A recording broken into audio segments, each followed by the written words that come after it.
While others look forward to adventures in another world, he only wants to go home. When his classmates excitedly welcome the hero's trials, he is brushed off by the goddess with a single sentence and sent into a portal. But when he opens his eyes, what greets him is not Earth. It is a forest brimming with killing intent and swarms of monsters. He has no power, no blessing, and is even cursed. He becomes the most useless outsider in this world. Yet from this very step, a man abandoned by the gods will set out on his own path of comeback. And just yesterday, a group of students were summoned to this world by the goddess. The goddess proclaimed, "Chosen heroes, welcome to your arrival here. The evil demon king is about to be resurrected, and the other world is about to face calamity. For this, we need the heroes' help." But the students found everything before their eyes hard to believe. They had too many questions to ask. At this moment, one classmate was the first to ask, "Levels, skills, status windows, and monsters, do they exist like in a game?" The goddess gave an affirmative answer to this. After that, the classmates asked their respective questions, and the goddess answered them one by one. In the answers, they learned that the power bestowed upon each person is different. Only by passing the relevant trials and receiving their blessings can one become a true hero. For now, contacting the outside world is impossible. Only upon defeating the Demon King can one wish be granted. The goddess asked if anyone still had questions. A man slowly raised his left hand, requesting to be sent back to Earth. The goddess said she had already stated that only by defeating the Demon King could his wish be fulfilled. Kong Hansu said he did not want to save the other world, because he did not want to become a hero. But this world is about to face disaster. Countless lives will be brought to an end because of it. Do you not have even a shred of compassion? Kong Hansu apologized, but said he could not let his family worry. Then the goddess stepped forward and asked if anyone else, like him, did not wish to become a hero. Please step to the front, she would not force their choice. However, only Kong Hansu wanted to go back. "Mr. Kong Hansu, it seems this place is not for you. I will send you back to Earth right now." Gazing at the dazzling portal before him, Kong Hansu resolutely stepped inside. But when he opened his eyes, he found himself in a forest. Then a sound came from behind him, and when Kong Hansu looked back, a horde of monsters met his eyes. He froze. What on earth is this? Damn that goddess, this is not Earth at all. Meanwhile, a holy light descended on the center of the sanctuary. The classmates were all transported to the other world, where they would soon face the gods' trials. Elsewhere, the monsters were relentlessly pursuing Kong Hansu. Kong Hansu cursed the damned goddess. She never intended to send him back in the first place. If this really is another world, perhaps some kind of miracle will occur. Just then, a message came through. Kong Hansu, level 1, no blessing, currently under a curse. Able to communicate verbally with those hostile to heroes. Experience and achievement gains greatly reduced. Kong Hansu cursed. Damn it, she actually cast a curse on his level up window. Faced with the monster's relentless chase, he was already physically and mentally exhausted. It was all that damned goddess's fault. At that moment, an arrow struck him. Kong Hansu looked on in shock. It was a group of elves. He was confused. What on earth was going on? Then a wolf clan stepped forward to confront them, so he seized the opportunity to run away. A moment later, Kong Hansu hid under a tree. He wondered whether he should pray to the gods. All of this was the goddess's fault, and even if he died, he would not pray to a god like that. Meanwhile, a message came, some god is peeking at you. Although he did not know what exactly was before him, Kong Hansu still pleaded to be saved. At this moment, the god responded as well, asking why he was alone. Faced with the god's question, Kong Hansu was about to answer that it was that damned goddess who sent him here. But on second thought, what if the god before him was in cahoots with the goddess? So he asked the deity before him to save him, but was refused by the god. The god said she would not help a stranger. Kong Hansu questioned whether gods were all outsiders. The god curiously asked what exactly outsider meant. Outsider itself is not a very nice word, so Kong Hansu did not seriously explain its meaning. He was afraid of receiving a strange curse again. So he explained to the god that an outsider refers to a lone wolf crossing the wasteland. Hearing this, the god said she very much liked the term. Only then did Kong Hansu breathe a sigh of relief. He had finally muddled through. Then he once again asked the god to save him. But the god instead curiously asked him whether he was also an outsider. Kong Hansu gave an affirmative answer. At this moment, the god was pondering whether to help the outsider. The god slowly raised her left hand. She decided to help the poor outsider. Then a divine light descended, and Kong Hansu's pain vanished instantly. He thought to himself that they really were gods. Looking at the now healthy Kong Hansu, the god felt very proud. Looking at his own status window, he found that an outsider's blessing had been added. Under it, all states would be reset except death. Kong Hansu asked if he was no longer an outsider but an insider, would the god still help him? But the god said she would only help outsiders. At this moment, the wolf pack discovered them, and Kong Hansu immediately began to flee. Under the god's blessing, not only were the injuries he suffered reset, even his physical fatigue was gone. In an instant, Kong Hansu felt that the god's power was truly miraculous. But the god reminded him, saying that he simply would not die from grievous injuries. Meanwhile, Kong Hansu ran to the edge of a cliff. The god warned him that if he jumped from here, he would surely die. Facing the pack of wolves behind him, Kong Hansu came up with a bold idea. "Attention, all you monsters, whoever catches me first, I'll belong to them." Hearing this, the wolf pack rushed to attack him one after another. So Kong Hansu turned their plan to his advantage, and jumped off the cliff, taking all the wolves with him. There was a loud boom. A moment later, he opened his eyes again. The plan worked, he was actually still alive. So it seemed the god's blessing had taken effect. He mused that the wolf tribe was not such a big deal after all. At this moment, a figure caught Kong Hansu's attention. It turned out one werewolf had survived. Next, Kong Hansu checked its status, Blue Moon Butcher, level 3. Kong Hansu thought to himself that it was actually higher level than he was. If he killed it, would he gain a lot of experience?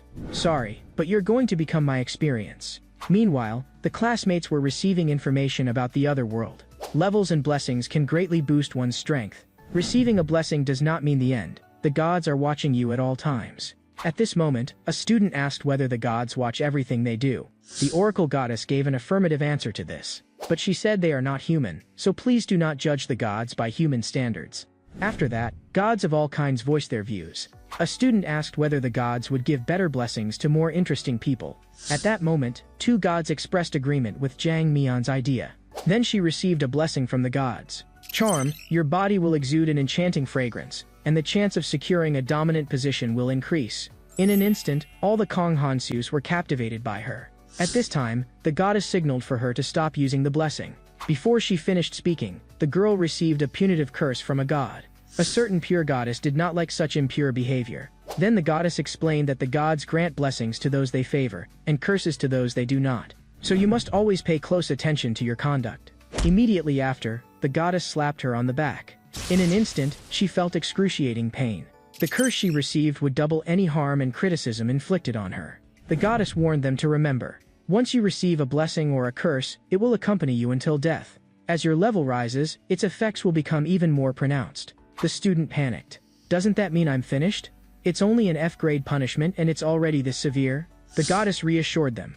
Don't be afraid, because a curse can be offset by a blessing. Elsewhere, Kong Hansu was puzzled as to why his level had not risen.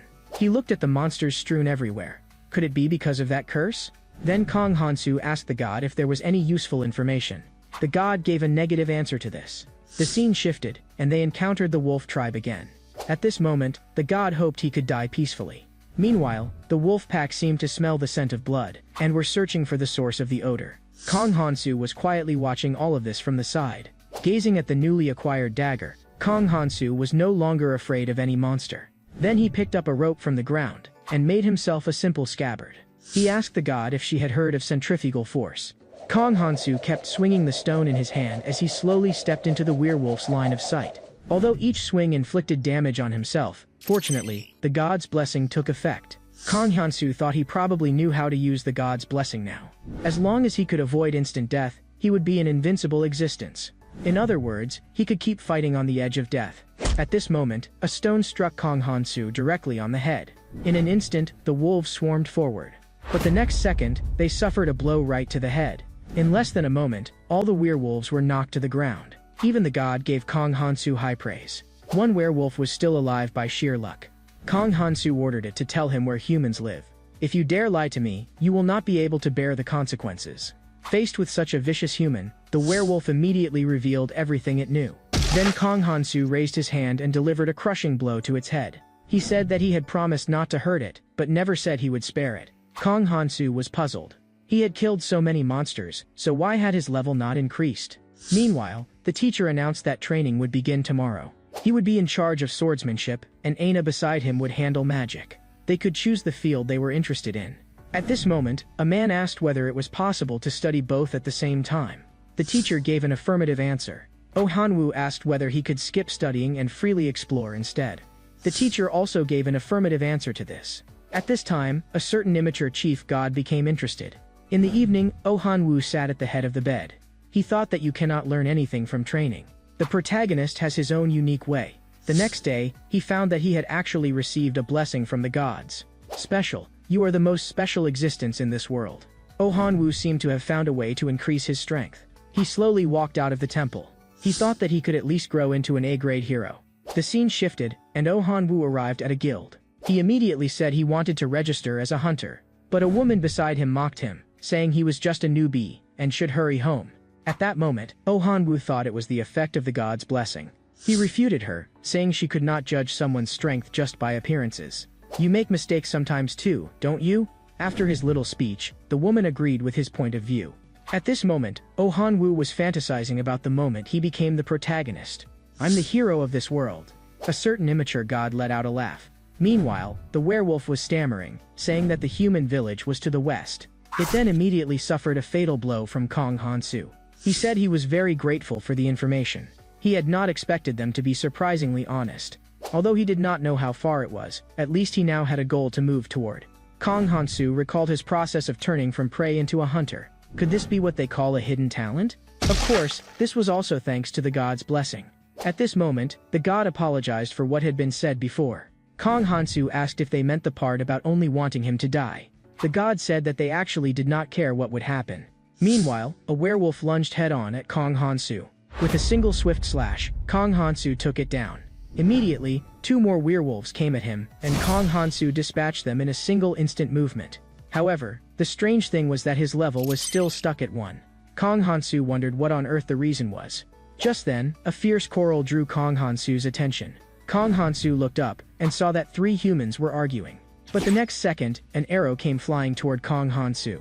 Kong Han-soo cursed. Damn it, he did not expect to be discovered so quickly. But what should he do if they did not speak the same language? So Kong Han-soo made a bold decision. He went straight to his knees before them, indicating he meant no harm. Kong Han-soo thought that although they might not understand his language, they should understand body language. The woman raised her bow and aimed it at him, and Kong Han-soo hurriedly said, "Wait, I am a good person." The scene shifted, and they came to a cliff. Gazing at the smoke slowly rising in the distance, Kong Han-soo thought that the otherworldly life he longed for was about to begin. Meanwhile, a group of werewolves suddenly launched an attack on them. They were quickly wiped out. Then the Wolf King charged straight at the archer, but was easily blocked by Kong Han-soo. Then a sharp claw swiped at him. Kong Han-soo dodged in an instant, and drove his blade into the Wolf King's neck. The Wolf King died on the spot. Kong Han-soo said that without them, he would have been in trouble. But in the very next second, an arrow pierced straight through Kong Han-soo's chest, and he collapsed stiffly to the ground. He almost ruined the plan. If not for the Wolf King's appearance, I would not have known how dangerous he was. He is clearly a level 1 guy, yet he handled the Wolf King with ease. If we let him live, he will ruin things for us. And I do not think he would accept being made a slave. We should take his dagger, it looks like a good item. Meanwhile, the villagers looked on mockingly, remarking that the guy was still clutching his dagger even in death. At this moment, Kong Han-soo's status window appeared before the villager. There are only 2 ways to see a window. One is that someone shares it voluntarily. The other is to still be alive when the target is killed. Just then, a short sword pierced through the villager's chest. Even the 2 in front, upon seeing this, suspected he might be a demon. Just as the older man was about to attack, Kong Han-soo had already stepped right in front of him, and cut him down with a single strike. At that moment, an arrow flew in, but it did not hurt him in the least. Looking at the terrifying Kong Han-soo before her, the archer began to beg incessantly. "I'm really sorry. Please don't kill me. When you killed me just now, you didn't expect it would be your turn so soon, did you?" But the woman could not understand a word he was saying. The scene shifted. Kong Han-soo put on the woman's clothes, thinking that although they fit quite well, they felt uncomfortable. Is it because they are women's clothes? At this moment the gods burst into laughter, saying they would respect the outsider's preferences. Kong Han-soo argued that this was not a preference. It was because the woman's build was similar to his, while the other 2 were wearing heavy armor. Kong Han-soo thought that this bow should come in handy. At this moment, Kong Han-soo suddenly recalled that before the woman died, her status window had appeared for a second and then vanished. She had a god's blessing, yet she was not a hero. Bullseye raises accuracy when shooting arrows. Kong Han-soo wondered if this was a common blessing in this world. At this moment, a god sent a prompt, saying this was not the point he should be focusing on, and asked where he intended to go next. After a moment's thought, Kong Hansu decided to head to the human village. Just then, the god sent another prompt, saying that as an outsider, he should have chosen to run away at the time. The scene shifted, and Kong Hansu arrived at the village. He first took a good bath. Just then, someone outside gestured for Kong Hansu to open the door. Kong Hansu said he was bathing and asked them to wait a moment. Then Kong Hansu picked up the dagger at his side. Although he did not know whether the one outside was human, since they could communicate with him, they were probably the hostile race mentioned in the blessing. So Kong Hansu slowly opened the door and motioned for them to come in. The visitor introduced himself as the village chief of this village. He had heard a traveler had come to the village but could not speak their language. The chief remarked that Kong Hansu was a very unique name. Kong Hansu froze. He could actually see his status window. The chief reminded him that if he did not want others to see it, he should try to hide it. Kong Hansu was surprised. This thing could be hidden. The chief explained that he did not look like an elf, but more like a foreigner. This village has a bad relationship with the elves. Because of their greed, homeless werewolves kept flooding into human territory. Many humans died as a result. The chief asked whether he could ask him one last question. This potion had been added to his food from the moment he started eating. Why had the paralytic effect not shown on him? Hearing this, Kong Hansu grabbed the dagger and swung it straight at him. But in the next second, he froze in place. The chief said it seemed the drug had taken effect. This was a special potion he had made for the elves. The chief consoled him that he had not done anything wrong. He was just unlucky. At this moment, the god said she had been warning him all along. The scene shifted to a dungeon. The chief said that people only hate werewolves. Only he knew that the werewolves were victims too. Our true enemies should be those damned elves. Look at my status window and you will discover a truth. Unexpectedly, the chief had also been cursed. Fairy tale, as a chosen one, you will become the mortal enemy of the elves. Your lifespan will be shortened, damage and hatred from elves will greatly increase. Kong Hansu wondered if this was a curse placed by the goddess. The chief said it was the resentment of those dead elves. Kong Hansu said that he was not an elf. The chief said that, in fact, he did not need to explain so much to him. But after seeing this dagger, he changed his mind. Where did you get it? Kong Hansu originally wanted to say that he had gotten the dagger from a werewolf. But seeing the elves behind him, he feared he would end up the same way. So he explained that he had taken it after killing an elf. The chief was shocked that he had actually killed an elf of the royal family. I really want to let you go, but you have seen my status window as well. I am a mage without a magic blessing. Kong Hansu was stunned. The chief wondered, did he know nothing? Kong Hansu explained that because he was an outsider, no one had taught him the rules of this world. The chief asked what that meant. Kong Hansu said it merely meant a lone wolf crossing the wasteland. The chief praised it as a fine term, but said he would never have the chance to cross the wasteland again. At this moment, the god silently prayed, hoping Kong Hansu would have better luck in his next life. The chief raised his hand and waved, and then an elf girl fell to the ground. The chief said he was a dark mage, and that Kong Hansu must become the sacrifice to extend his life. The elf's curse would consume his life, but he could extend his life by sacrificing others. As a reward for killing a royal, he would let Kong Hansu die a little more comfortably. Kong Hansu said the other was truly generous. But could he say one last thing? The chief said he was glad to hear his last words. So what exactly do you want to say? Kong Hansu asked whether the chief's many abnormal behaviors were all to gain others' approval for his actions. I believe no one has ever approved of your methods, right? So can you understand me? Kong Hansu said of course, because he was an outsider. You once said what outsider means. Then by that measure, I also count as an outsider. Because right now I am also a lone wolf, and today I finally found someone who can understand me. Then, an elf man was placed on the magic circle. As the chief chanted the incantation, that elf's life instantly transferred to the chief. Only then did Kong Hansu realize the chief had not become younger, and wondered why that was. The chief said it was because he was not human at all. The chief slowly loosened his clothes, and then a wolf's head appeared before Kong Hansu. That's right, I am a half-blood werewolf. Unbelievable, isn't it? I will use this body to exact revenge on the elves. I am grateful for your appearance. It made me realize my true identity. I am a true outsider, a wolf running across the wasteland. Kong Hansu asked if he still intended to kill him. The chief said of course, because an outsider is unique. At this moment, Kong Hansu realized deeply just how dangerous an outsider was. Next, the chief began casting black magic at Kong Hansu. Each casting would sacrifice a life.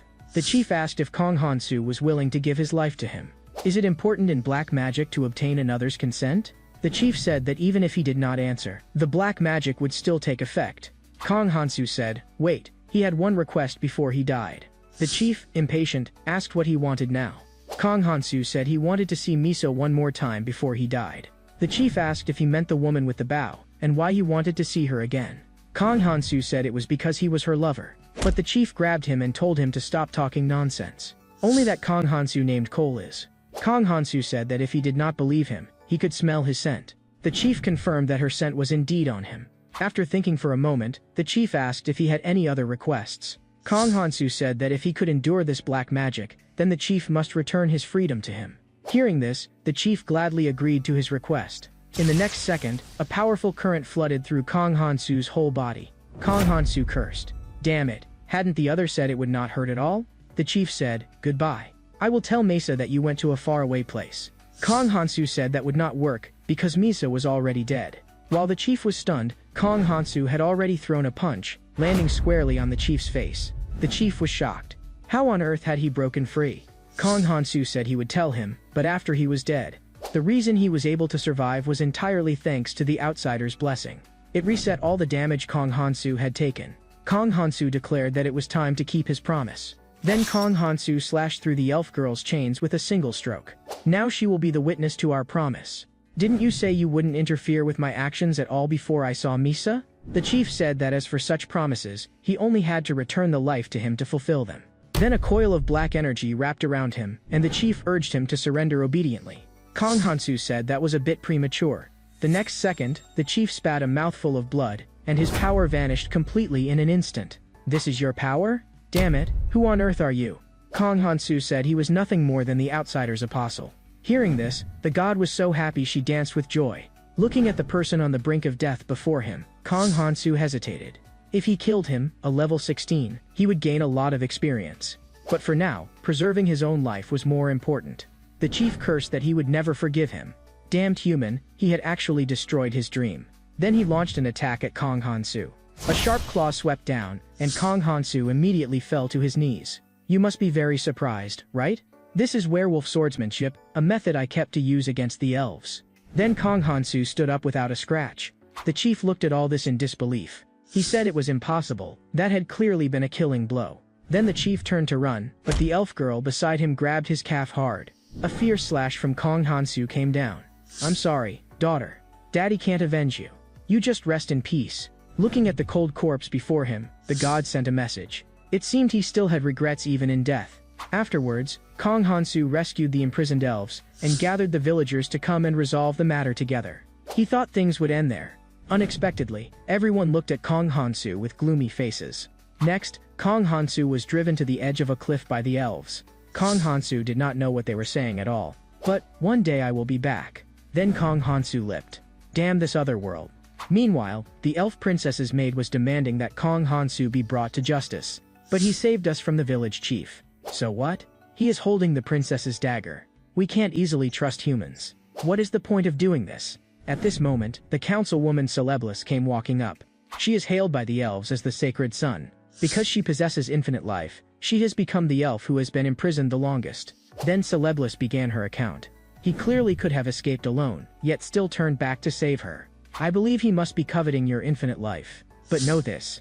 He used a black magic contract called Breach of Contract. When the contract is breached, you must repay double what was taken. The village chief underestimated her life, and ended up dead as a result. Although I understand the pain you've gone through, I must go find him now. But your current physical condition isn't very good. Celeblis said this was her own affair. From this moment on, she would no longer be a councilwoman. Then she turned and left. At this moment, the god was silently watching all of this. The scene shifted, and the god was telling Kong Hansu everything she had seen. Kong Hansu thought this was not a place to linger. Looking at the werewolves lurking under the trees, recalling the scene of himself being chased by hunters, Kong Hansu made a choice. Compared to humans and elves, he trusted werewolves more right now. And it just so happened there were some things he needed to ask them about. He leapt high, and the next second cut down all the werewolves. He was puzzled. Only 3 werewolves? How disappointing. But his body seemed more agile than before. Could he have leveled up without noticing? The window showed no level up. But what exactly is this ratio? It was growing slightly. At this moment, the god's bursts of laughter came. He did not even know what ratio was. Then the god said the higher this value, the better. Next, Kong Hansu questioned the surviving werewolf beside him. He said he was extremely angry at the elves right now, and hoped he would answer his questions truthfully. Upon hearing elves, the werewolf looked excited. Kong Hansu asked whether he knew how to use werewolf swordsmanship, because his own strength was still insufficient to challenge the goddess. If he could learn werewolf swordsmanship, at least he could become stronger than he was now. But the werewolf said that was the power of flesh. Kong Hansu was confused. What does the power of flesh have to do with werewolf swordsmanship? The information obtained still was not comprehensive. It looked like he had to study werewolf ecology properly. The scene shifted. Looking at a werewolf feeding, Kong Hansu had been observing it for several days. Whenever it had the chance, it would launch an attack at Kong Hansu. He easily fended them off. Kong Hansu doubted whether it was really a level 6 werewolf. The werewolf said of course. It proudly showed off the trophies in its hand. It pointed to a thatched hut, saying there were elves there. It then devoured the rabbit in its hand completely. Next, a surge of power gathered in its body, and Kong Hansu asked if it had recovered its strength. Countless forces burst forth within its body, and then it launched an attack at Kong Hansu. Kong Hansu said that thanks to it, he finally understood the power of flesh. In an instant, the werewolf was cut in two by him. Kong Hansu sighed that although their time together had been short, he had learned a lot. The werewolf trembled and asked if he was also a werewolf. Kong Hansu said no, he was human. This is a power you can use by controlling your emotions. Truly amazing. Meanwhile, the god sent congratulations. The god was amazed at his changes. But Kong Hansu said that ordinary people probably would not be able to use this power. Besides, if he did not have the god's blessing, he might have died back in that sacrifice. The scene shifted. Kong Hansu was running through the forest, facing the weird wolves he encountered along the way. Kong Hansu also sent them flying on the spot. Although his strength had improved, he could not feel happy at all. That damned goddess had ruined his freedom. Following the god's guidance, Kong Hansu returned to the village. Next, he would punish those savages. He was about to sneak into the village, but found the guards were so tight. At this moment, the god was urging Kong Hansu to act quickly. Although he did not know why the god had started to help him, Kong Hansu still chose to trust her. She aligned with his own intuition. Kong Hansu used the dagger as a pivot, took a powerful leap toward the village, and then landed steadily inside the village. Kong Hansu thought he must be lucky, because no one was here. At this moment, the god proudly said that he had better thank her properly. Kong Hansu thought about his next move. A soldier came walking toward him, and Kong Hansu silently eliminated him. Kong Hansu thought that humans and werewolves did not feel much different. Although he did not want to kill him, and knew that he too had a family, he hardened his heart. It was all because of this damned otherworld, which had caused him and his family to hardly be able to see each other. I will never let you trample on my head again. The scene shifted. Looking at the human corpse before him, Kong Hansu was puzzled. So many soldiers had been lost, yet no one noticed? In that case, how was he supposed to find the elves? Suddenly, Kong Hansu thought that elves, like humans, take baths. He figured he should search in the direction of the bathhouse. At this moment, the god was mocking Kong Hansu's stupidity. Just then, a sound drew Kong Hansu's attention. It turned out humans had captured elves. It seemed things were getting more and more interesting. Meanwhile, an elf girl was seized while she slept. He thought that the other elves had probably been taken away like this too. The scene shifted to an underground cell. The humans said the elves could not be allowed to leave alive, otherwise they would seize human homelands again. The leader spoke up. Let's begin. The humans kept slaughtering the elves before them, and the entire chamber was filled with their wails. A moment later, they had only one target left, and that was Celeblis. She held a high position among the elves. Killing her would surely invite devastating retaliation. Celeblis said she fully understood how they felt. Yet they had killed her savior, all just to keep their secret. At this moment, a villager said that if she could keep this secret, they would let her go. Do you think I would accept such a threat? The villager said that even if she lied, they would let her go. But why did she have to oppose them? Elves never lie. The villager said then they would have no choice, and would try to make her feel as little pain as possible. Just as the bald man before her was about to swing his sword, a sound of fighting came from outside. Celeblis slowly opened her eyes, and saw a man standing boldly before her. It's you. We meet again. But I should deal with these two in front of me first. Whether elves or villagers, I decided from the start not to spare them. At this moment, a woman was begging Kong Hansu to spare her. Although Kong Hansu could understand the language she was using, it was of no use. He raised his hand and cut her down on the spot. Another woman who tried to take the chance to escape was also killed on the spot by the small knife he threw. Kong Hansu thought the operation was even easier than he had imagined. It seemed wise to have taken down the big guy in advance. Meanwhile, Celeblis sent a plea for help toward Kong Hansu. But Kong Hansu did not understand what she meant at all, so she displayed her status window. Kong Hansu thought she was deliberately showing this to him. He had only one blessing, while she had 3, and all of them were high level. Taming slightly increases the ability to tame animals, significantly raises the chance of taming wary animals. Kong Hansu wondered why she wanted him to see this window. Your name is Celeblis? The elf gave an affirmative reply. Whether due to the outsider's blessing or not, Kong Hansu actually felt a flutter for the elf before him.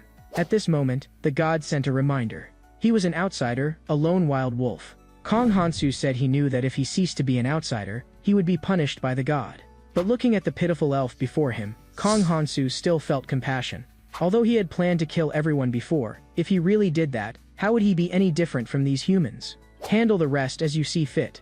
Just then, Celeblis stumbled and was about to fall. Kong Hansu reacted quickly and caught her in his arms. Thank you, Kong Hansu. Kong Hansu was surprised that she actually knew his name. A moment later, Kong Hansu helped Celeblis out. When Kong Hansu asked the god why the village was so quiet, she was openly displeased. She even said that if he did not abandon the elf, she would never acknowledge Kong Hansu again. The scene shifted. The two were running through the forest. At this moment, Celeblis motioned for Kong Hansu to look up at the sky, and a phoenix flew overhead. Then Celeblis signaled for Kong Hansu to put her down. She walked straight toward the phoenix, whispering softly by its side. Kong Hansu wondered if she was using taming to make it her companion. Then Celeblis turned to look at Kong Hansu, and kept speaking of her feelings for him. Then she gave him a kiss. Even the god was shocked by the scene. Goodbye, Kong Hansu. We will definitely meet again. Then she mounted the phoenix and flew off into the distance. Meanwhile, the god was venting her displeasure at Kong Hansu. Kong Hansu could not believe his first kiss was just gone like that. Just then, they noticed Kong Hansu's status window actually had an additional blessing from the elves. Kong Hansu was delighted. It was a new blessing, and a high-level one at that. At this moment, looking at the newly added blessing in the window, Kong Hansu was very excited. He then checked the blessing's attributes. Fairy, as a friend of the elves, your youth and lifespan are greatly increased. All effects gained from elves will be greatly enhanced. This is fantastic. Using werewolf swordsmanship consumes lifespan. If I use these two blessings together, I won't have to worry about that. The god beside him still paid him little heed. Kong Hansu said that the real reason he was happy was because he had finally abandoned that elf. Hearing this, the god was instantly overjoyed. This time, let's go somewhere far away. At this moment, an innocent werewolf was walking toward him.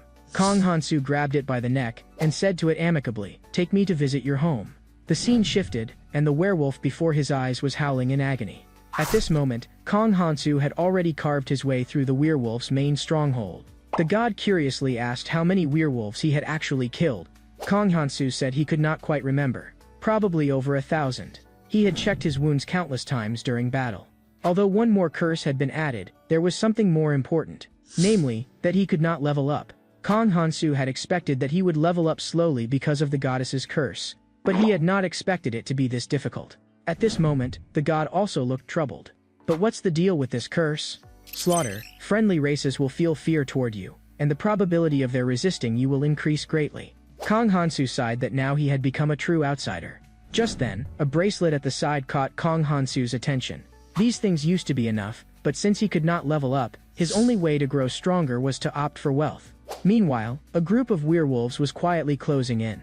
It seemed there were still werewolves remaining. Then the werewolves launched an attack on him. Kong Hansu was very grateful for their arrival, because their presence let him become more proficient in using his power. So, have you decided how you're going to die? The scene shifted. Kong Hansu had amassed a large amount of gold coins. He was about to trade them, but was troubled about how to communicate. At that moment, someone asked, "Hey, you level 1 human over there. Have you noticed the guy who's killed a lot of werewolves?" Hearing this, Kong Hansu grabbed him in one go. He excitedly said the other actually spoke the human language. He asked what his name was. "Maybe we can become good friends." But he looked displeased, saying he was a demon. Kong Hansu was surprised that someone who looked so refined was actually a demon. Kong Hansu recalled the goddess had once said that the Demon King was an extremely powerful existence. Yet the subordinate of the Demon King before him was so very weak. The demon complained that he was far too rude, calling himself a friend, yet punching him upon meeting. Not all demons are extremely powerful.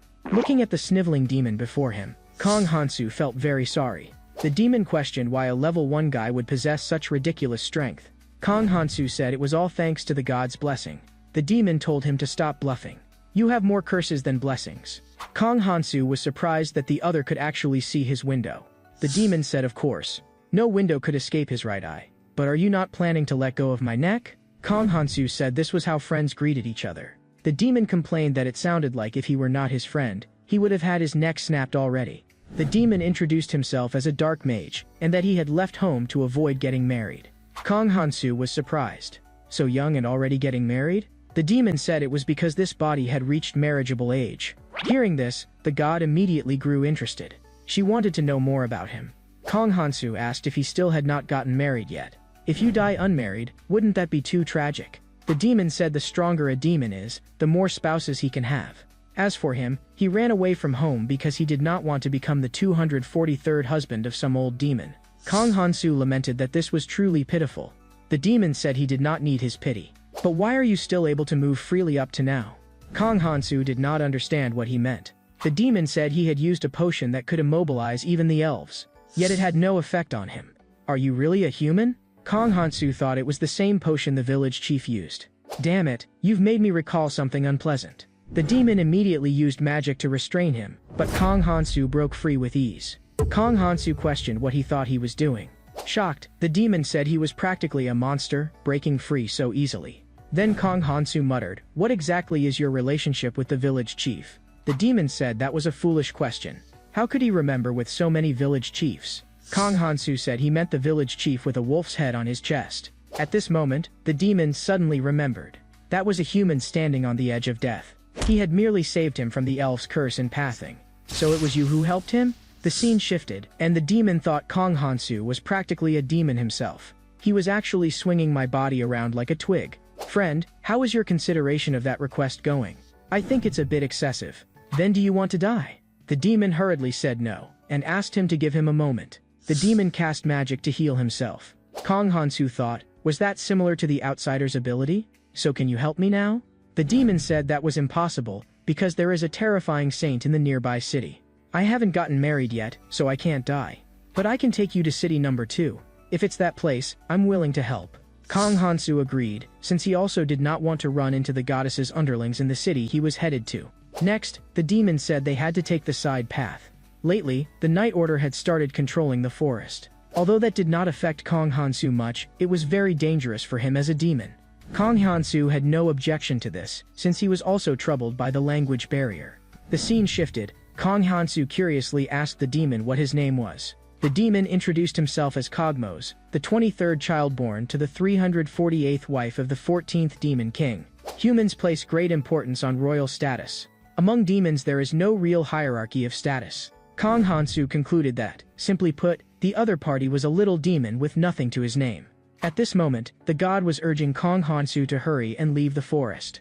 Meanwhile, the demon discovered a footprint, and thought they were not far from getting out of the forest. But they could not relax yet.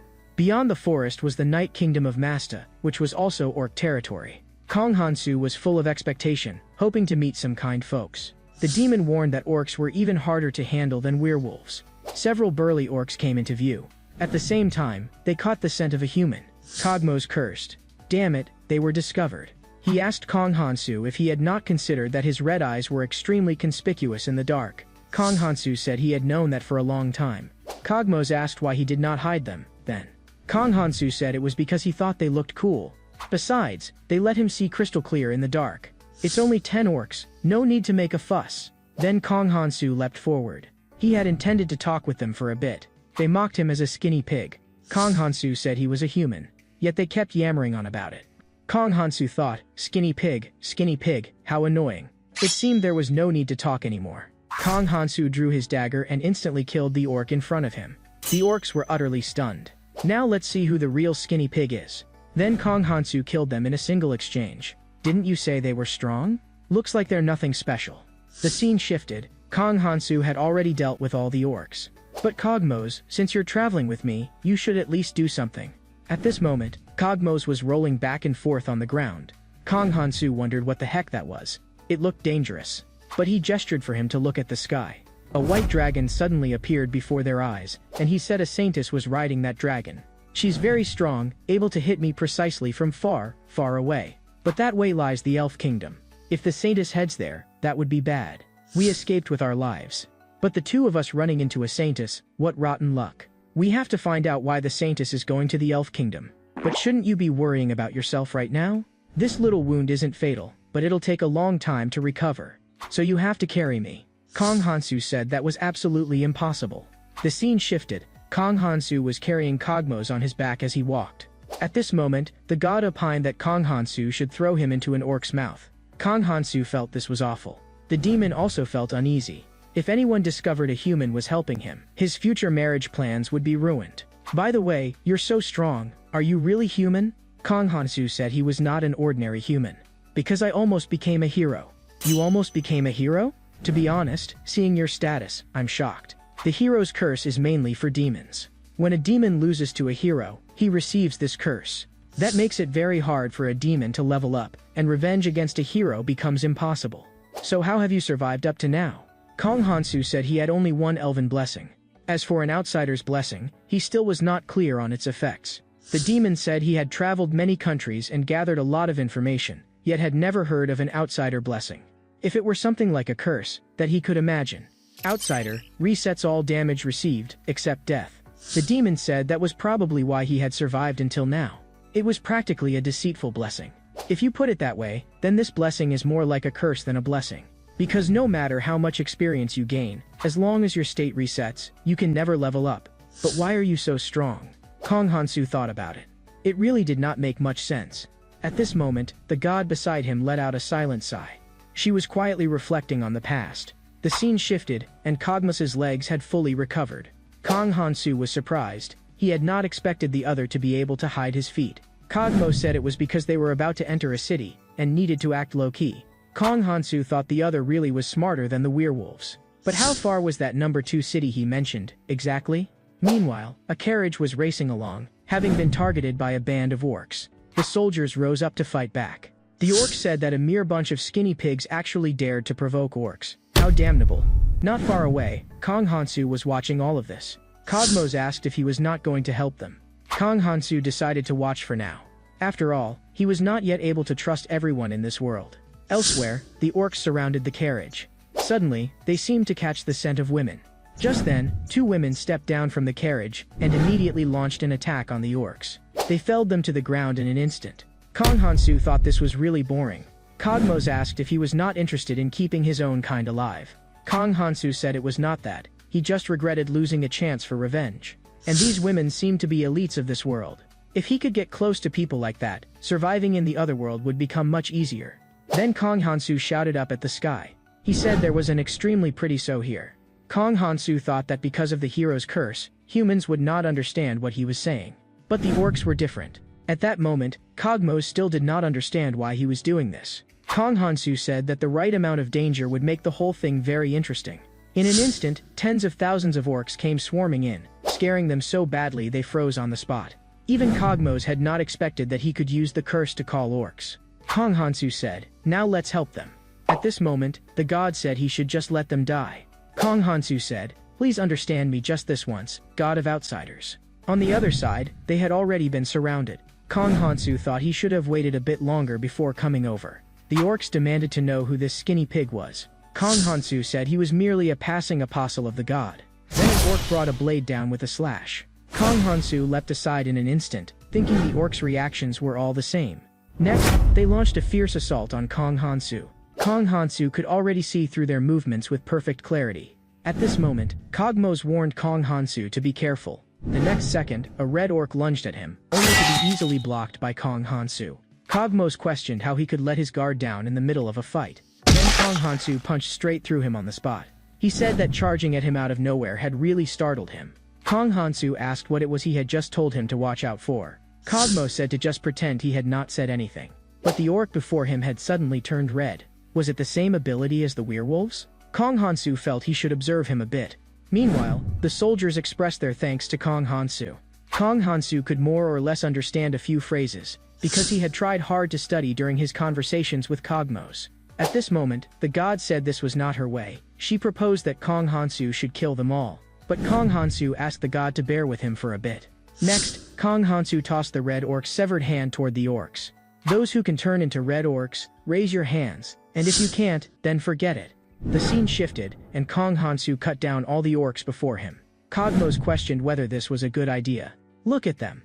They all wore looks of fear on their faces. Kong Hansu asked if he had gone too far. Well, think of something. Then Cogmos stepped forward a bit and introduced himself as the mage Cogmos. He was the swordsman Kong Hansu.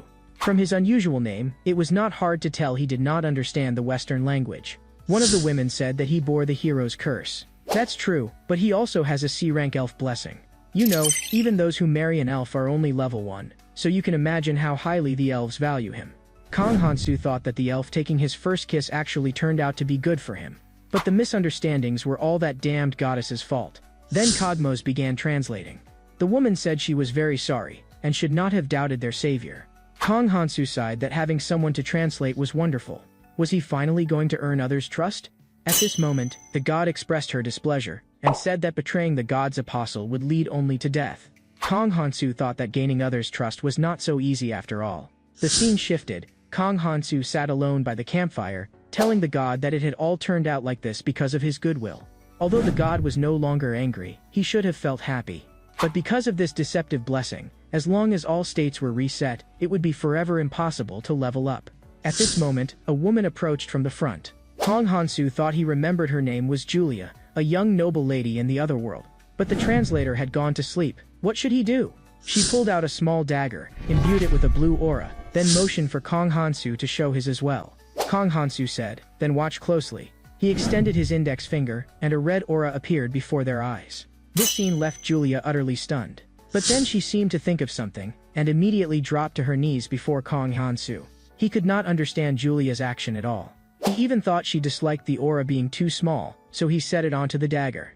But unexpectedly, Julia turned and left, leaving Kong Hansu completely baffled. He thought that women's thoughts were truly unfathomable. The scene shifted. Kong Hansu asked, "So these are hunters hired by the women?" Cogmos said of course. At this moment, a soldier asked why Kong Hansu was so strong despite being only level 1. Was there some special training method? Cogmos translated for him, saying that in fact he did not have to answer, since it was a presumptuous question to begin with. A hunter's body is everything. When it comes to questions like that, they will be extremely thick-skinned. Kong Hansu asked if he meant hunters were a bit shameless. Cogmos said not to misunderstand him. They were just trying hard to survive. Kong Hansu asked why they wanted to be hunters. Then, Cogmos explained that when you have the hunter's blessing, you can gain experience by completing quests.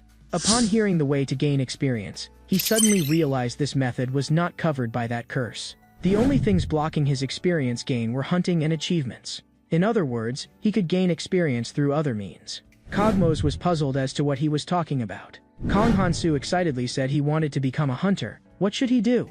He had finally found a way to get stronger. The scene shifted, and Kong Hansu seemed very happy to have arrived in the city. But the next second, he felt utterly disgusted, because the place reeked with a stench. Cogmos said that was for sure. During transport, going days without bathing was only natural. And Kong Hansu had no right to talk, since he himself was covered in the orc's bloody stench. Kong Hansu said that was a bit hurtful.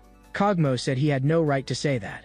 Come to think of it, the moment we entered the city, the hunters all disappeared. Cogmos said there was no need to worry about them at all. They had just gone off to amuse themselves. Kong Hansu was surprised there were even fruits in the other world. Cogmos said he would not feel hunger anyway. But before he ate, he should consider the two noble ladies. True enough.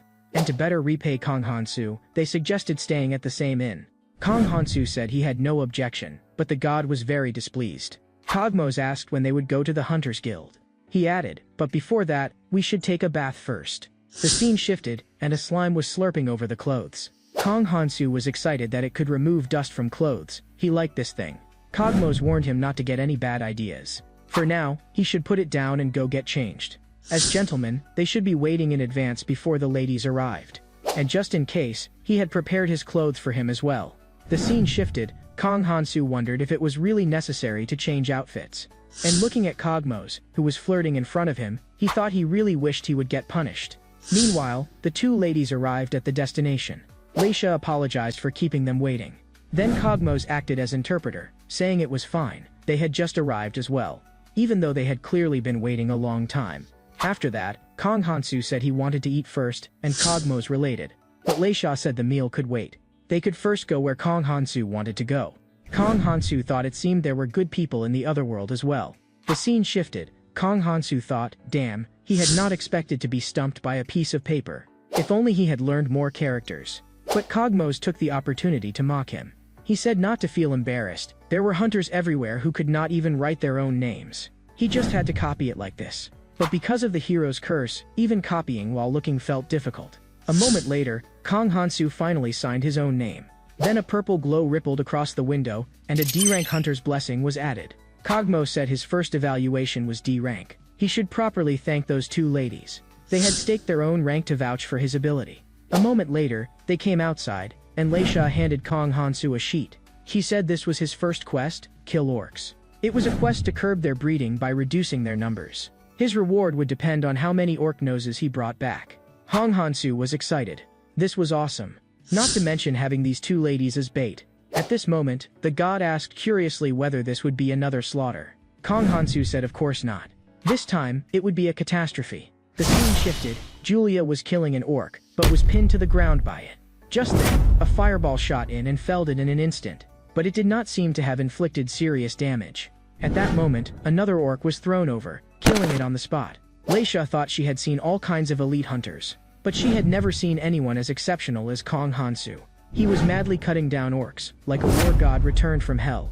A moment later, seeing Kong Hansu lost in the thrill of it, Leisha asked Kong Hansu to take a short break. At that moment, Kong Hansu froze in place. Cogmos said he would tell his friend to rest a bit. She sighed and said then she would leave it to him. Why is he so energetic? He has wiped out so many orcs and has not even broken a sweat. Kong Hansu said he was surprised she was the first to say she was tired. Julia said he should not pretend. She could see his legs shaking. But he really is impressive. Leisha said that is right, though he said it was thanks to her blessing. Julia said no, she meant his swordsmanship. You might not see it as a mage, but the sword style he uses is extremely insane. The slightest mistake would destroy the user, and he uses such a dangerous sword style all day long. Leisha was shocked. How could that be? Julia said she was not too sure either, but could only conclude he was a genius. Meanwhile, Cogmos urged Kong Hansu that he needed to rest for a while. So Kong Hansu picked up a book and started studying. At this moment, Julia said she had already reached level 15. Leisha thought their gap was growing wider. This is because of this blessing. Student, the higher the rank, the easier it is to level up. The higher your level, the better grades you can achieve. Conversely, if your rank drops, you lose the benefits you had. Leisha, my goal this time will be B rank. Leisha asked whether that would not be too much of a stretch. Julia said it would be hard if it were just the two of them, but this time was different. That Kong Hansu looks like he's just doing the quest, but he's actually paying close attention to their safety. Leisha remarked that she had really been observing him closely. At this moment, Kong Hansu snapped his book shut. He finished studying that fast? He suddenly shouted, "You're stronger than me, you guys go first." At once, silence fell all around. Leisha thought that although this person was a bit silly, he had successfully piqued her curiosity. But I should teach him how to talk first. Meanwhile, the Sanctus discovered Kong Hansu's backpack. I'm giving you 3 days to find out whose backpack this is, but don't let any student find out. But the very existence of this backpack is clearly the goddess's mistake. Does even that goddess make mistakes? Just then, a report came from her subordinates. There had been a mass death incident in a hunter village, and the local residents believed an otherworlder had returned for revenge. The Sanctus wondered if it was that hero. Pass on my order, investigate this otherworlder's identity thoroughly. On the other side, Kong Hansu was sitting silently by the campfire, and the companions by his side had all fallen asleep. Kong Hansu suddenly pulled out a book. He had to learn this language. At this moment, the god was looking with great interest at the pictures in the book. Kong Hansu asked whether she liked this illustration. The god said she liked it very much. Kong Hansu asked about the other gods. The god said she did not know. Kong Hansu said he needed to know whether there were other gods nearby, so he could avoid running into them. The god raised a hand and pointed, indicating that most gods were in that direction. Is that the area around the temple Cogmos mentioned? There should be the evil goddesses Sanctus and her underlings there. Looks like we need to pick up the pace. With our current lack of strength, we should avoid encountering them as much as possible. At this moment, the god was noisily insisting on flipping through the book. Kong Hansu gently closed it. Next time. We've already been surrounded by humans. Disturbing a god's pleasure, they should be punished. Then Kong Hansu woke Cogmos and signaled for silence. We're surrounded by humans. Then Kong Hansu woke the two women as well. At that moment, countless flames lit up in the grass, and people slowly emerged from it. The leading chief stepped forward, and Kong Hansu asked what he was saying. Kogmos explained that he wanted them to hand over all the loot from the orcs in that area.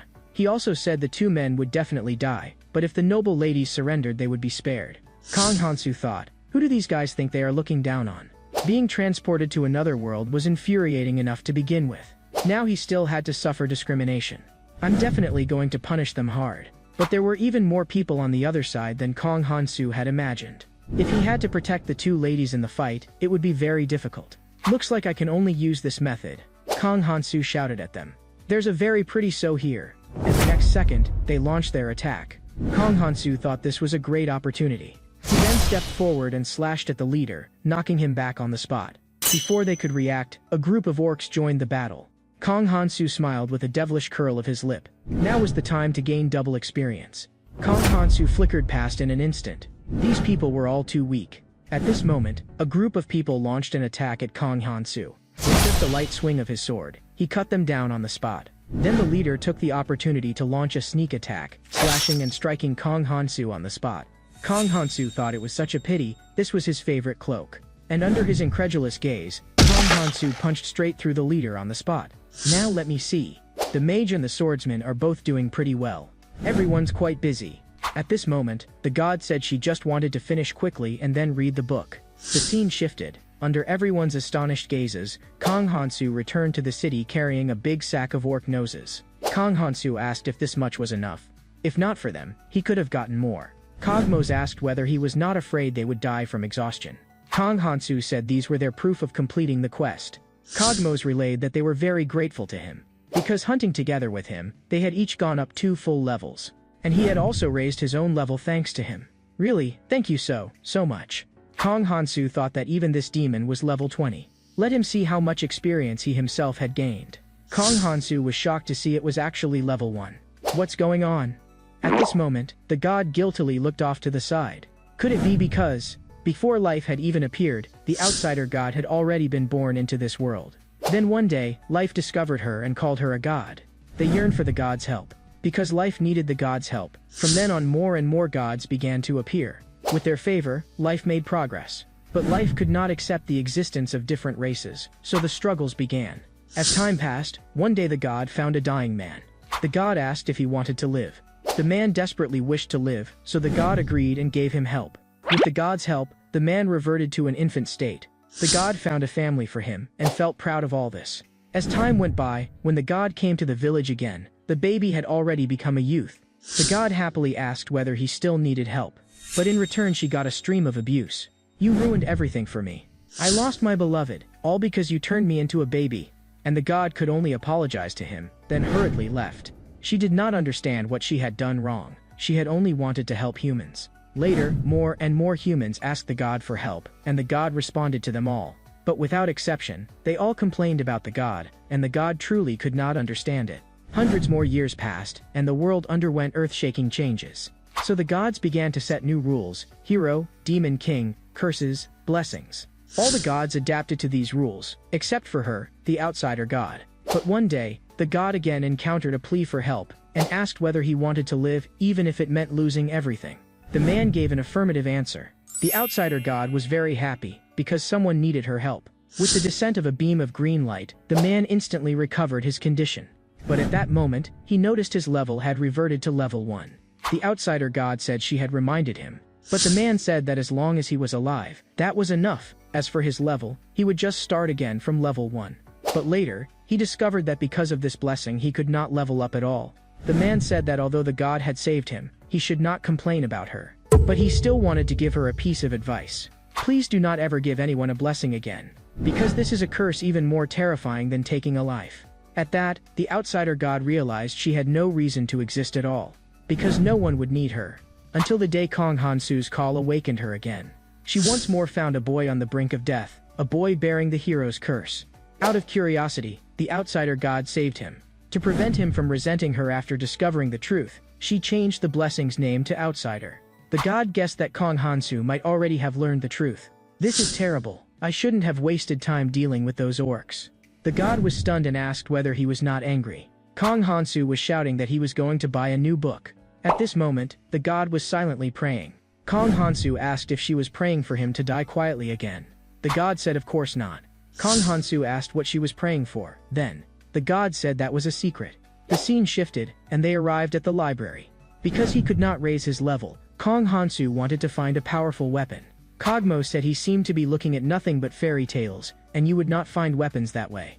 And when the noble ladies left, they had said it might be possible to find treasure in the sea. Then what about ruins preserved until now because they were too dangerous? Doesn't that sound interesting? Kogmo's reminded him that those ruins were all guarded by this country's knights. Kong Hansu asked if they were strong. Kogmo said he could guarantee they were stronger than he was right now. Then Kong Hansu went out to a grassland to get some air, thinking, was it really impossible to level up? I thought knights were just bluffers. Is there truly no way? Just then, a voice drew Kong Hansu's attention. Damn skinny pig. Hand over everything you've got. Kong Hansu said he was in a very bad mood, and told the orc to disappear from his sight at once. Then the orc launched an attack at him. Kong Hansu thought he was asking for it. Kong Hansu slammed a fist into the orc's chest. You have no idea how painful it is to lose your dreams. There aren't even ruins to explore. Without dreams and hope in this other world, what am I supposed to do? Kong Hansu vented his frustration with punch after punch. The orc said there were ruins. Kong Hansu froze on the spot. I know where the ruins are, so please stop hitting me. There's a huge orc ruin nearby. Why didn't you say so earlier? Dear friend, could you take me to the ruins? The orc led Kong Hansu forward slowly. Kong Hansu asked whether that ruin had existed for a long time. The orc said all he knew was that the ruin had been there since before he was born. It will guide you where to go, but someone as strong as you can't enter. A moment later, they reached their destination. But there was nothing in front of them. The next second, a ruin suddenly appeared before their eyes. At that moment, the orc was rejoicing that he had finally shaken off that damn skinny pig. Kong Hansu marveled that it was his first time seeing ruins on such a scale. The orc was shocked. How was he here? Wasn't it you who brought me in? The orc said only those below level 9 could enter here. Kong Hansu said then there was no problem, because his level was 1. Just then, several arrows flew in, and Kong Hansu sidestepped to evade them. What's going on? A skinny pig actually entered our territory? Could this be an orc village? The orcs kept jeering at Kong Hansu. Careful! This Kong Hansu isn't simple. He's very powerful. Orcs, could you make way? Forget it, I'll just cut my way through. Kong Hansu rose into the air. The orcs were shocked that this skinny pig could actually fly. At this moment, the god was silently praying for 100,000 orcs. Then waves of orc screams followed. The scene shifted. The orcs were searching for traces of Kong Hansu. In less than a moment, Kong Hansu had already taken out more than half the orcs. Kong Hansu thought, this is endless. Just how many orcs are there? But all the exits were sealed. How was he supposed to get out? Just then, the orc spotted him and launched an attack on him. How disgusting. But the orcs chasing after him ended up stuck inside the walls. Now let's see who laughs last. Then waves of orc screams rang out. So you look down on me for being level 1. Looks like you're nothing special either. Let me see what changes in my status. Massacre has upgraded to C rank. Kong Hansu wondered if this was an entirely new curse. Massacre. The probability that those you've slain will appear in your dreams increases. The nightmares will continue until the dead depart or submit. Kong Hansu thought, did this mean the orcs he killed would bully him in his dreams? Though you can avoid sleeping, don't you think adding yet another curse when it upgrades is going too far? I didn't expect the price of saving humans to be a curse. However, the man could not understand what they were saying. Damn, I should have brought Cogmos. You over there, the orc playing dead, I know you're still alive. Do you know how to get out?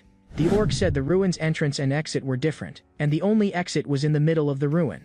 Then Kong Hansu headed to the center of the ruin, thinking, is this the exit he was talking about? But there was nothing special about it. Did he need to use magic to get out?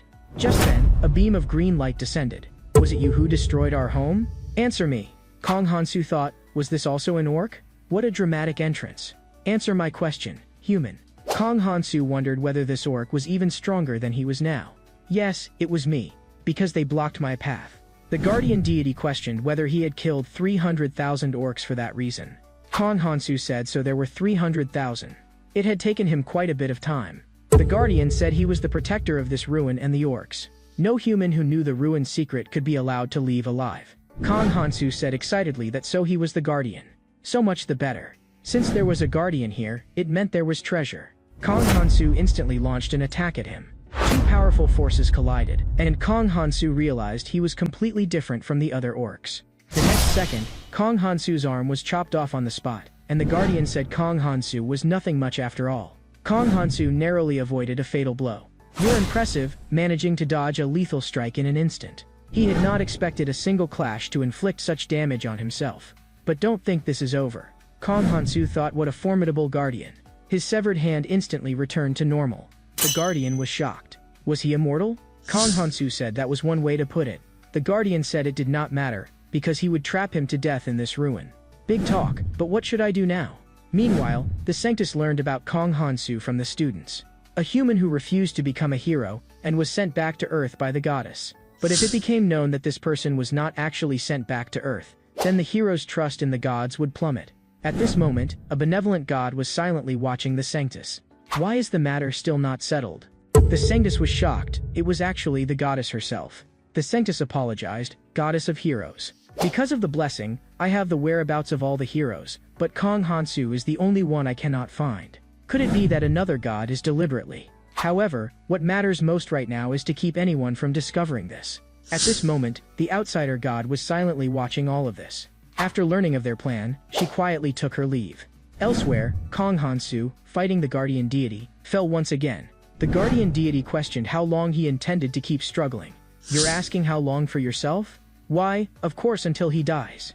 You damn orc." The next second, Kong Hansu launched another attack, but was felled by a single spear strike. The scene shifted. Kong Hansu was studying his attack method. "Is this how I should move in this area?" Just then, a greeting came from behind. "Hello." It turned out to be Bruce. They were the humans Kong Hansu had saved from the orcs, and he was now their temporary leader. Kong Hansu asked if he needed something. He proceeded to enthusiastically introduce women to Kong Hansu, but Kong Hansu scared him off in one go. Kong Hansu said he did not need to pay attention to what he said. He would handle things himself now. Then Kong Hansu went right back to studying his attack method on his own. The scene shifted. Kong Hansu thought this was about right. His strategy against the guardian deity was complete. And at that moment, Kong Hansu noticed the woman. Had she been sleeping here all night? The god said not to sneak peeks at her anymore. The pressing matter is to defeat the guardian deity first. Honored outsider god, please watch closely. Kong Hansu flashed forward and unleashed countless hits. The entire sequence executed in one seamless motion. The outsider god was very surprised. Kong Hansu said this was a sword style he grasped yesterday. How is it, impressive or not? As long as he had this sword style, he could bully that damn guardian deity. Just then, Kong Hansu's status window gave off waves of purple light, and his blessing rose in rank. Outsider's blessing rose from F to E. The blessing rank increased. "Thank you, esteemed outsider god." But the hero's curse rose from E to C. The rise in the curse's rank meant that the damned goddess had already discovered he was still alive. Looks like we don't have time to waste here. The scene shifted. Kong Hansu once again stood before the guardian deity. He said that this time he would not run. The guardian deity said he would trust him this once. "Tom, I will show you around the site. There aren't any traps waiting up ahead for me, are there?" The guardian deity said a great warrior disdains such tricks. "Please follow me." But Kong Hansu was very surprised, and asked what this place was and why it was so vast.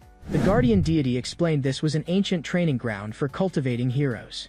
Kong Hansu asked if they were orc heroes. The guardian said no. They were humans who had not been chosen by the gods. "You humans were too arrogant, so we seized the opportunity to take this place, leaving only this ruin untouched." Kong Hansu asked why they left this ruin.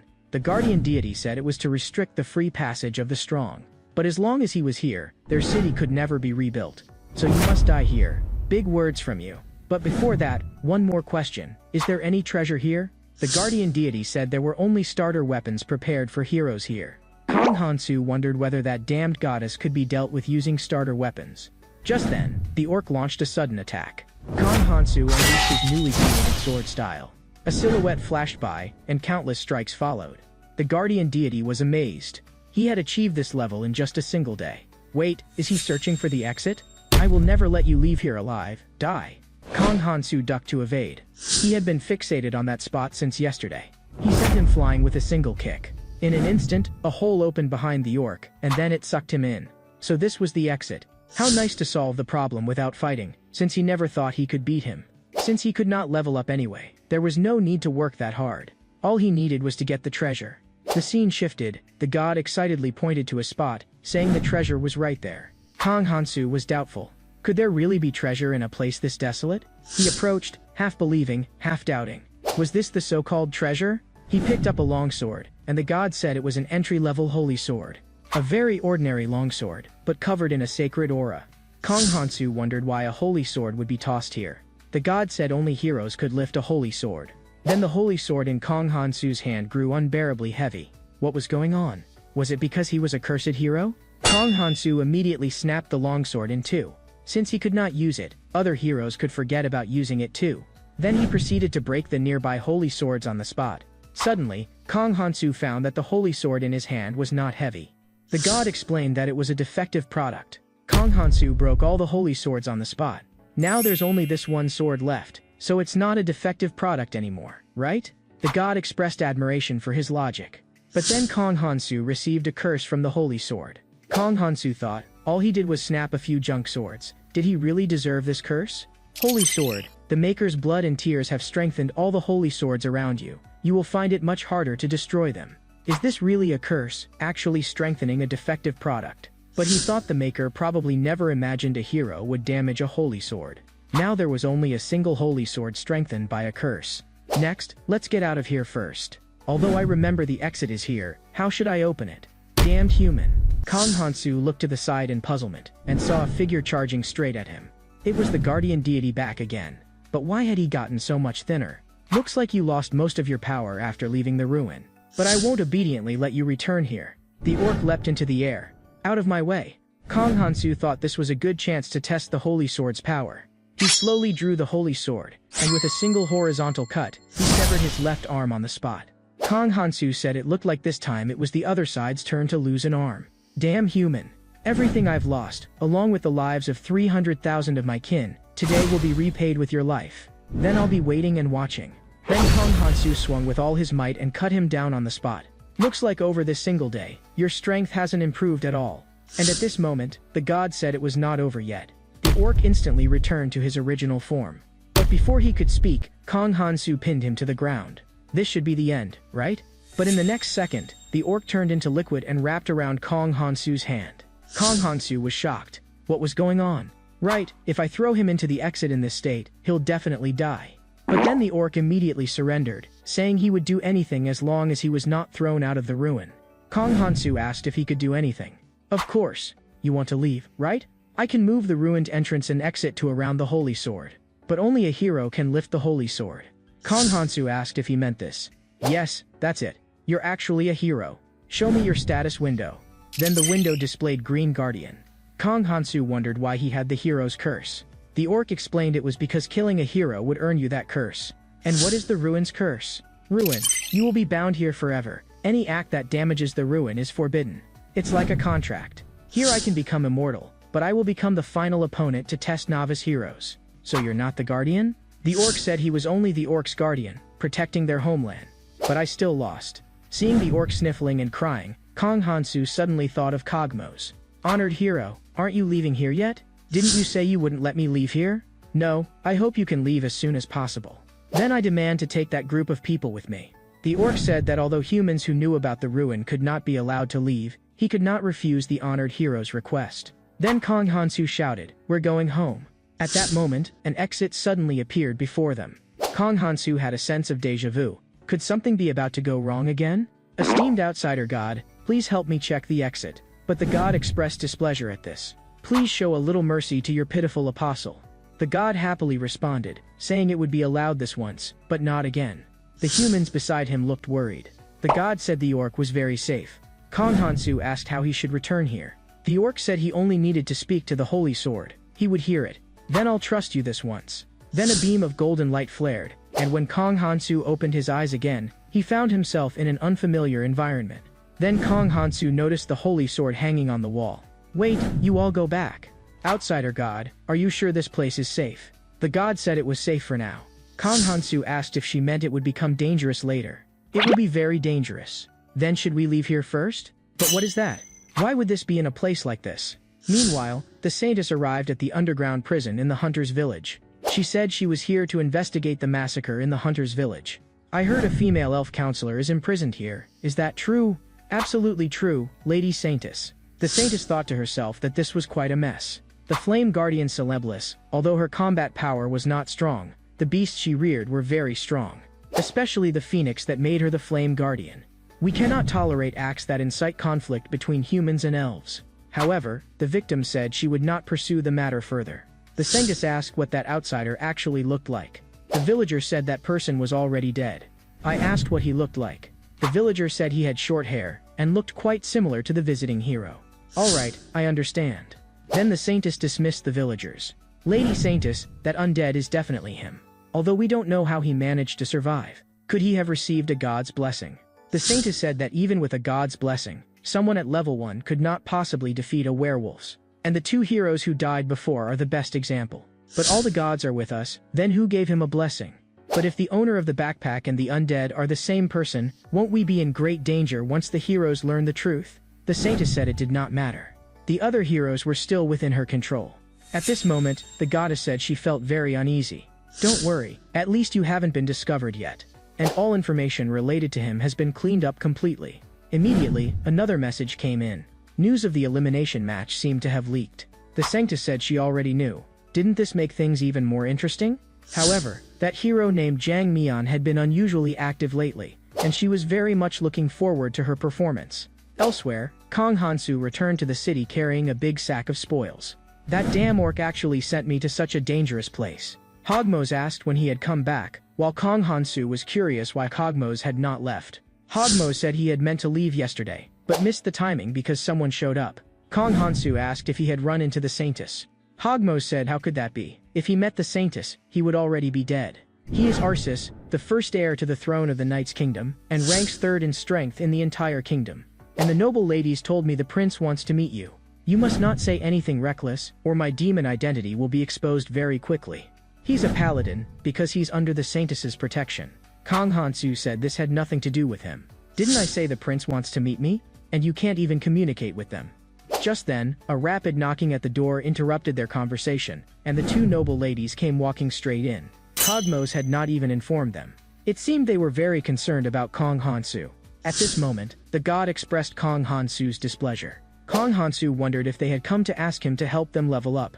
The noble ladies said they had missed him very much. Cogmos relayed that they thought he had left without saying goodbye, and felt very upset. But why did you get another curse? Kong Hansu said it was because he went hunting, and even entered a ruin. I absolutely have to separate from you in this city, otherwise we'll never be able to get married. As for translation, we can just buy a slave who's fluent in languages. The scene shifted. The two noble ladies brought Kong Hansu to the prince's residence. They saw a man standing before the window. So you've arrived already? Kong Hansu. Kong Hansu thought to himself that this guy was ridiculously handsome. The prince thanked him for the compliment, and said he had very much wanted to meet him. The two ladies praised you to the skies. Kong Hansu was surprised that the other could speak his language. The prince explained it was a language blessing. As long as one is a prince, one can communicate with all species. Only then did Kong Hansu realize he was the prince Cogmos had mentioned. The prince said that although he was a prince, Kong Hansu did not need to be overly formal. Then the prince bowed to Kong Hansu. You not only defeated the orc tribe, you even saved the two noble ladies. For that I offer my deepest thanks. Kong Hansu said it was simply what he ought to do. Then the prince changed the subject. However, I'm very curious about your strength, so I earnestly ask that you spar with me. Kong Hansu asked if he meant right now. The prince said of course not. Let's eat and talk. They watched Kong Hansu wolfing down the food.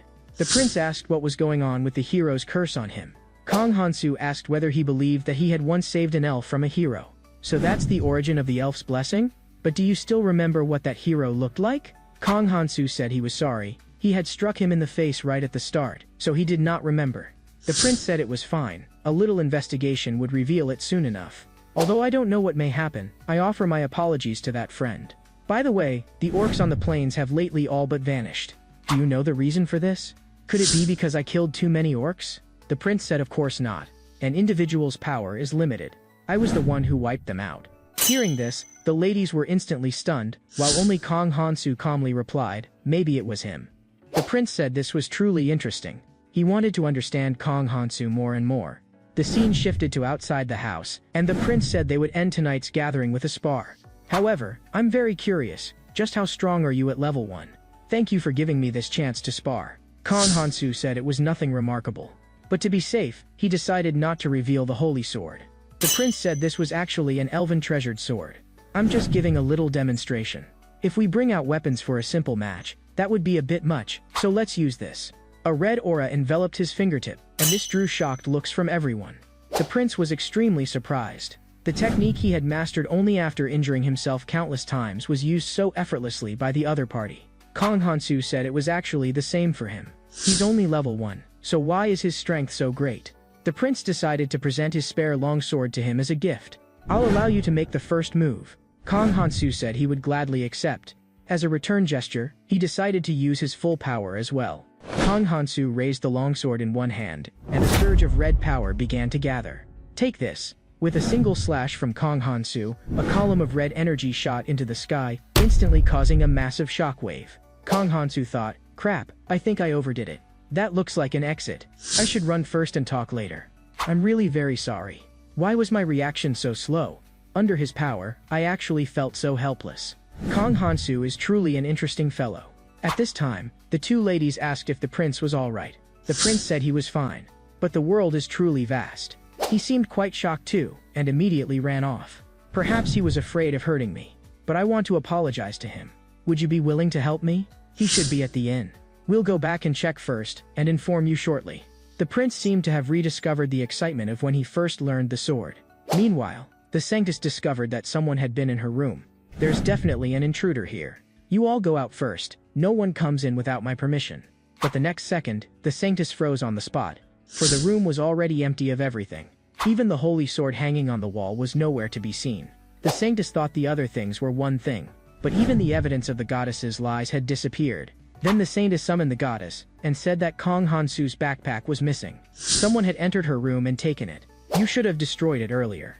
The goddess was extremely displeased. What should we do now? The sages said they could only leave it to fate. That's your answer? The sages said to stop asking what to do. How about you go look for it yourself? At this, the goddess left impatiently. Damn it, just one Kong Hansu already gives me a headache. Who will it be this time? Just then, the communication crystal by her side gave the sanctus an idea. Perhaps I can seek help from the prince and the elf kingdom. The scene shifted. The sanctus asked the prince how the investigation into the mass disappearance of orcs was going. Reporting the investigation status. The plan to have the heroes hunt orcs will likely be hard to implement, because the orcs currently show no sign of increasing. And I asked an orc, and he said their habitat had been occupied by demons. The sanctus was shocked. Demons? Yes, but this information has not yet been verified. Then it seems we need to strengthen surveillance on the demons. Though I have a suggestion. Meanwhile, Kong Hansu hurried back to the inn in a panic. He thought he needed to leave as soon as possible. If he was caught, he would be executed on the spot. You said not to worry about me. Running away is easy for me. You actually went there? Damn, then what am I supposed to do? Kong Hansu muttered to the holy sword. Open the door, orc. The next second, a huge opening suddenly appeared before him. Cogmos was stunned. Is this advanced spatial magic? I thought you couldn't use magic. No time to explain. Hurry to the city's north gate. I won't wait long for you. Cogmos cursed. Damn bastard. Meanwhile, the sanctus was surprised that there was actually a hero who attacked elves. They did not know his appearance or name, other than that he was wounded in the face. I do remember a hero named Ohan Wu. An annoying fellow. Could it be him? The prince said that to ensure this hero would not cause major trouble, he suggested assigning someone to keep watch. The sanctus agreed. However, please compensate the commoners who were cursed a little. The hero's mistakes are the sanctus's responsibility. Although I should do it myself, I'm in a hurry to go to the elf kingdom, and can't spare the time. The prince said he understood, and that he would handle the compensation for her. After that, the sanctus hurriedly left. The prince thought to himself that he rather wanted to make that Kong Hansu his subordinate, but weapons of this level probably would not cut it anymore. On the other side, Kong Hansu returned to the ruin through the opening. Then he told Bruce that he needed manpower to carry the goods behind him. Hero, what's with these people? From now on, they'll help me carry the goods, so you can't kill them. The orc said this was not his personal warehouse. Just remember to help get the stuff to the exit. It's the first time I felt angry at my own weakness. I'll take that as a compliment. The scene shifted. Cogmos was walking in the forest. Kong Hansu suddenly appeared behind him, startling Cogmos. Kong Hansu said they needed to get as far from the city as possible. Cogmos asked if it was because of that hero's curse. Kong Hansu said yes. Then it seems we need to head north, so we can part ways sooner. Kong Hansu asked what was in the north. Cogmos explained that the largest slave market on the western continent was there. We need to find you a slave who can translate. Kong Hansu had not expected that Cogmos would not secretly run away. That's because you took my luggage, so I couldn't even get a horse. Then Kong Hansu pulled Cogmos into a hug. What are you doing?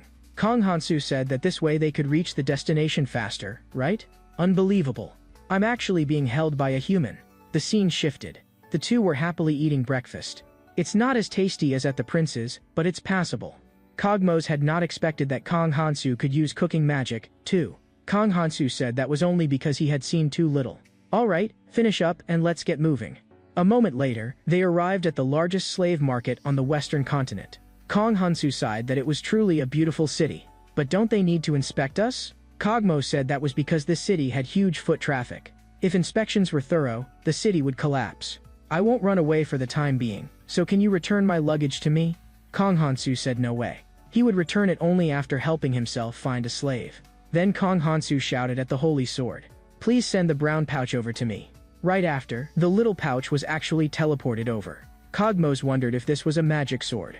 But it looked like the sword was channeling the magic, not him using magic. Could you let me take a closer look? Cogmos snatched the holy sword and thought it looked like an ordinary sword. Immediately, countless bolts of lightning struck him directly. Damn it, is this a holy sword? Kong Hansu said he had not known this holy sword had an anti-theft function.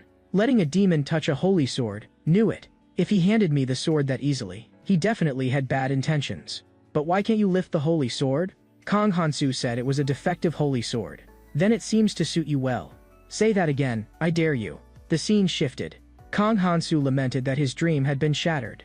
He had wanted to be a hero who rescued slaves from merchants. Cogmos said he was truly boring.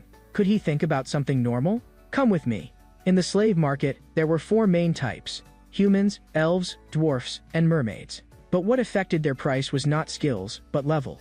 Come with me, I know a few places that sell high-grade slaves. The scene shifted to the inside of a room. The proprietor asked whether they needed guards or high-level slaves. Cogmos said they needed a slave with a language blessing. Level was not important. What mattered was the language blessing. But Kong Hansu said it would be best if the slave could travel with him. Cogmos thought to himself, did such a slave really exist? Then Cogmos conveyed Kong Hansu's words. After receiving the proprietor's affirmative reply, Cogmos was shocked that such a slave actually existed. Then they went upstairs. Kong Hansu asked why these slaves did not run away. Cogmos said it was because they had a slave's curse. Just look at their status window and you'll know. Slave, all rights lost. Whenever an order from the master is disobeyed, an appropriate punishment will be inflicted. At this moment, the proprietor introduced someone, saying this was the slave they were looking for. Cogmos had not expected it to be a female demon. Truly unbelievable. After all, demons reduced to human slaves were extremely rare. Kong Hansu wore an I knew it all along expression. Looks like this demon meets your conditions for marriage, right? Cogmos immediately said he would buy that slave. Yearning with his empty pockets, he fell into thought. A moment later, Kong Hansu asked her why she had become a slave. The female demon said she had become a slave to prove her love to a man. What a splendid story. Cogmos could not help feeling sympathy for the female demon. But the female demon looked utterly disgusted. Master, give the order to let me dispose of this vermin. He actually dared to pity me. Then Kong Hansu began thinking about where they should go next. The female demon wondered if he was not going to examine her carefully first. Kong Hansu said there was no need, because he had already seen everything through the status window. Immediately, Dialoka began trembling all over. Kong Hansu asked what was wrong. Dialoka said not to misunderstand. This was an effect brought on by the slave's curse. Cogmos said that if he dared to give her any strange orders, he definitely would not let him off. He was then given a thorough beating by Dialoka. Kong Hansu said, how about we go out and look at other slaves? The scene shifted. Because a few were cheap, Kong Hansu bought many slaves. He kept arranging for the slaves to haul the goods. At this moment, Cogmos pulled Kong Hansu aside, and asked whether he was planning to leave now. Kong Hansu said no. He had changed his mind and wanted to travel with them.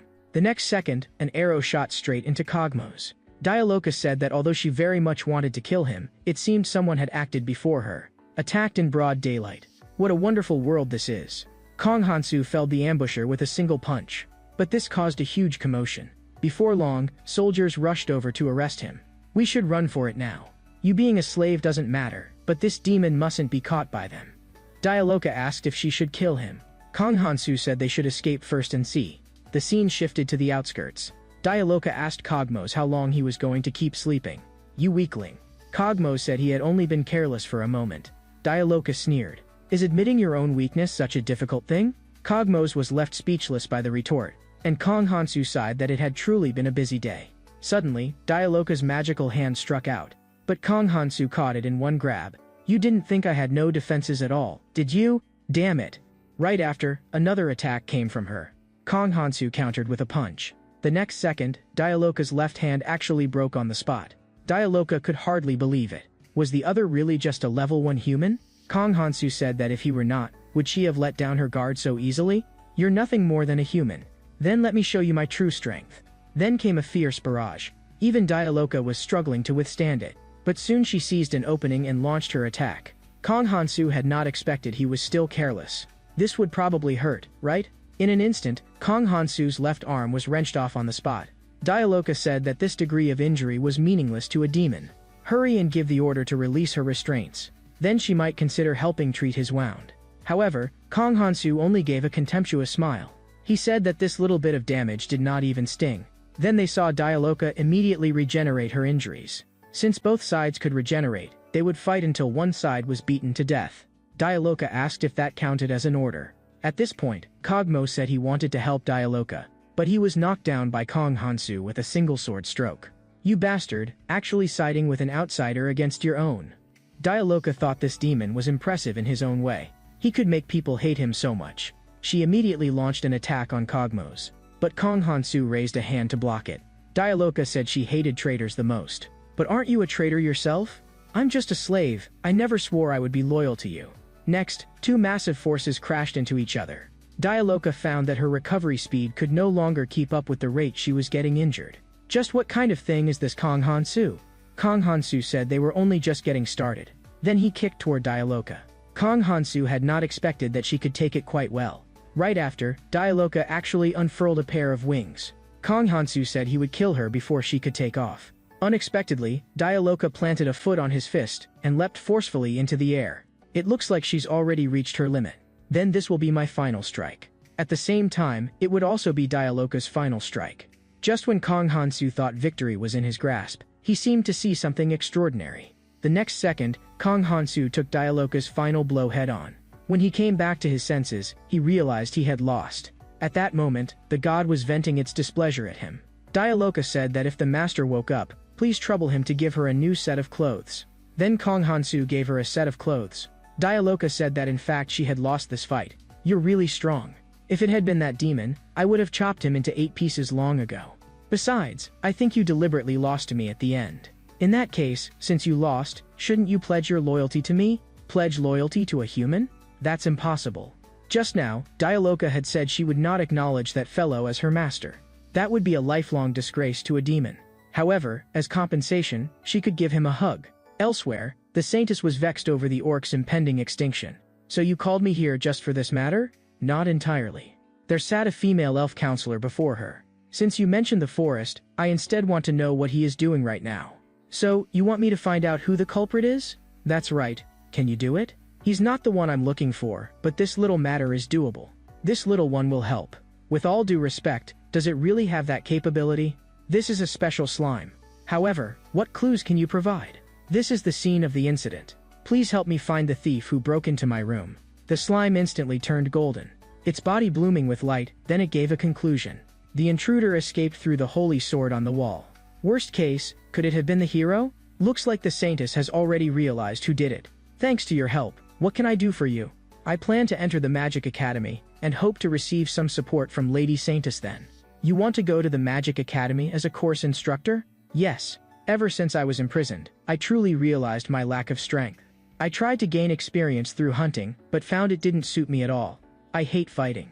So even after living for over 1,000 years, my level still remains at 12. But a teacher can share experience with me through blessing. For me, that's the best way." "I understand. I'll do my best to help you." The scene shifted.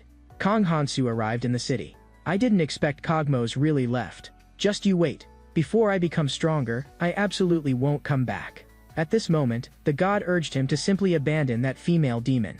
She's nothing more than a talking female translation machine.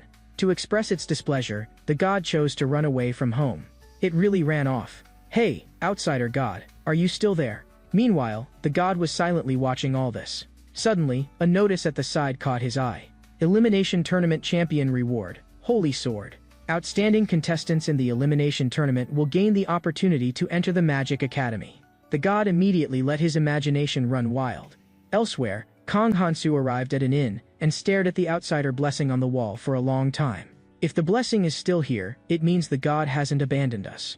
A server came up to ask whether he needed help. He was so frightened by the massacre curse on Kong Hansu that he turned tail and ran. So it's because of this? I hated it at first, but now I'm kind of used to it. However, right now is exactly when those thieves are most active. Before I leave the city, I must settle my scores. Just then, the god tiptoed back again.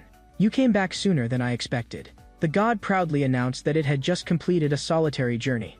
Yes, you're the greatest. But, outsider god, can you accompany me somewhere?" The god asked curiously. "Did you drive that female demon away? She's sleeping soundly." "Then where exactly are we going?" "I think I should give those guys who ambushed me a proper farewell before departure." "So, where are we going?" "I haven't decided yet." The god suggested he go to the academy. "Why do I have to go to a place like that? After I take care of those people who ambushed me, we'll talk." The god immediately started throwing a tantrum, pestering him all the way to agree. "Help me with something first, and then I'll consider it." "If I help you, will you go to the academy?" "I will give it serious consideration." "Then what do you want me to do?" "If you want to catch big fish, you have to prepare the bait first." The scene switched. "Thank you for purchasing so many slaves at once."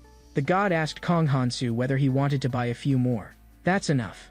These slaves are cheap, but their levels are all low." The god, however, felt that level was not important. What mattered was the heart. Suddenly, an arrow flew toward Kong Hansu, and he raised a hand and swatted it down. "Your methods are too old-fashioned. Are you the ones who ambushed me during the day?" A leader poked his head out, and then the whole squad revealed themselves. "Are you the leader of this bunch?" The leader leapt forward, preparing to attack. The god kept urging Kong Hansu to go to the academy on the side. "I'm busy right now, let's talk about this later." The god hoped he would move a bit faster. "Fine, I'll wrap this up quickly." Kong Hansu turned into a blur of black. His knife hand slashed through the enemy ranks again and again. In moments, only a single leader was left standing on the ground. Not running is a wise choice. "I can let you go." As a result, the leader was so frightened that he turned and ran. Kong Hansu lifted his foot and kicked, knocking him out cold on the spot. The scene shifted. Kong Hansu dragged the entire band of thieves before the soldiers and exchanged them for a hefty bounty. A slime nearby caught his attention. "Why aren't they disposing of that bone? Do slimes really not eat rare materials? It seems this bone is a bit special." The god once again urged him to hurry to the academy. "What's so special about that place? Why do I have to go?" "You'll know when you get there." "But I don't even know where the academy is." Just then, someone stopped him and spoke a few indistinct words. Could it be that the matter of me injuring the prince has been exposed? The god explained that the man just wanted to buy the bone in his hand. He said he wanted to give it to a friend at the academy. The god kept emphasizing the word academy, and Kong Hansu fell silent for a moment. "You can have this bone, but on one condition. I also want to visit the academy." "You want to go to the academy?" The god waited with eager expectation for him to nod. The next second, "I refuse." The god stomped his feet in anger, and Kong Hansu sensed something from his attitude. Does this really need to be discussed any further? At this moment, Dialoka was already standing at Kong Hansu's side. "When did you get here?" "To leave me while I was still injured. You're too cold-blooded." When the knight discovered she was a demon, tensions flared and weapons were drawn. "Yes. Dialoka, quickly translate for me. That demon is a slave? Why else would I be wearing this collar?" The god began urging Kong Hansu again to talk to him about the academy. Seeing the discussion go nowhere, she simply turned on her heel and left. "Where are you running off to again, outsider god?" The knight said that under no circumstances could they be allowed into the academy. Suddenly, a terrifying aura swept in. The knight looked up at the sky, trembling all over. "This is impossible." A massive dragon claw descended from the heavens. "A dragon? Weak humans, disaster descends once more. This time, I will annihilate all the remaining heroes." No sooner had he spoken than the entire dragon froze in place. "Why, has my level reverted to 1? Who did this?" Kong Hansu chuckled. "Who else? Of course, our most esteemed outsider god." Soon, the dragon loomed over the city. "It's the real thing. But with this level of intellect, it's called disaster class? You're a bit too calm." because even if I can't beat it, I can still run away. Who is it? Who dares toy with my level? A hero? Or that damned Saintus? The dragon roared and spewed flames. Houses turned to ash in an instant. The Knight Commander was the first to attack. The god urged Kong Hansu to finish the fight quickly. You mean that dragon? The god said he wanted the knight to witness Kong Hansu's true strength. Kong Hansu drew the holy sword. Is that a holy sword? Good eye. Even Cogmos had to touch it to realize it was a holy sword. Please don't compare me to that demon. So, are you a hero? No, I'm just a human holding a defective holy sword. The dragon roared loudly. Hero, get out here, or I'll raze this city to the ground. The archers loosed their arrows in unison, but he brushed them aside with ease. Your levels are far too different from mine. He breathed dragon fire again. The Knight Commander stepped forward and cleaved the flames with one strike. He can actually block its attack. Looks like he's no ordinary man. Of course, he's a knight who defends the nation. Then I can easily take one of his strikes too, right? The dragon slammed down with a palm, and the Knight Commander narrowly dodged. Suddenly, the dragon realized that each time it attacked, its level increased. I have to kill it before it grows stronger. At this moment, Dialoka looked at Kong Hansu in confusion. Who were you talking to just now? The one who enraged this dragon. Dialoka only looked blank. I'm going to prepare my attack. You draw its attention first. Dialoka flew straight at the dragon. Didn't expect there to be a high-ranking demon here. Perfect. Experience points. Dialoka raised her hand, and a beam of light instantly pierced the dragon's wing. The dragon was utterly enraged, and flames billowed across the sky. The god kept roaring in Kong Hansu's ear. Shut up, I'm focusing all my strength. Kong Hansu took a deep breath and gave his sword a light swing. His whole body shot forward. Seizing the opening left after the dragon's attack, a blur flashed past. The dragon's head flew high into the air. A perfect strike. Wait, what's going on? Decapitated and still talking? A mere level 1 human, and you actually used me as bait. Good work, Dialoka. To be slain by a human who isn't even a hero, that is a great shame to me. Since it's already happened, there's no need to dwell on the shame. I swear upon my soul, I will curse you for bringing me immense humiliation. With a flash of red light, a new curse appeared before Kong Hansu. Dragon's Wrath. Another curse? I've heard dragons are extremely proud. They almost never bow to others, let alone take the initiative to curse their enemies. How absurd. The god, however, danced with glee. Getting your comeuppance is only natural. But I clearly slew a disaster-bringing dragon in another world. Why am I still being cursed? What exactly does this curse do? Dragon's Wrath. When your life is in danger, an enraged dragon will come to attack you. So that means whenever I am in the greatest danger, this curse will trigger? Dialoka, on the other hand, beamed with joy. She also received a blessing with the same name. Dragon's Wrath. When your life is in danger, an enraged dragon will come to protect you. Don't tell me yours is a blessing too? Why does everyone get blessings while only I keep receiving curses? Afterward, Kong Hansu used the slime to break down the dragon, and collected a large amount of rare materials. Good stuff. However, the moment I take it away, it'll be exposed quickly. At this moment, the Knight Commander was being surrounded by the crowd at the center, receiving praise. In the evening, the Knight Commander solemnly stated he owed Kong Hansu his life. There was also a reward he had not yet had time to give him. Kong Hansu, however, shook his head, and said to distribute all the rewards to those injured in the disaster. Dialoka handled the translation. Our master has no interest in your little trinkets, so he's gifting them all to you humans. Why do I feel like your tone is weird? I've conveyed your meaning very accurately. The knight suddenly looked up and noticed white streams of air gathering in the sky. This is bad. Could this be Dragon's Wrath? A white giant dragon appeared in the sky. It was much smaller than the one from before. That was because the dragon's soul had once again manifested, out of its anger at Kong Hansu. Truly worthy of being another world. A mere bone. And it dares to look down on me. At the same time, the elimination tournament officially began to select the finest heroes. Thank you all for your support of the heroes. Next, let us witness their results. I heard Choi Kong-min is actually the strongest hero. You're too ignorant. The strongest is clearly Jang Mi-yun. The red-haired girl asked curiously. If the other heroes all fell into danger, what would you do? Of course, I'd step in to save them without a moment's hesitation. As expected of a hero. That boy would probably say the same, right? As the Saintess announced the start of the match, the heroes sprang into action. Choi Kong-min was the first to dash to the wagon.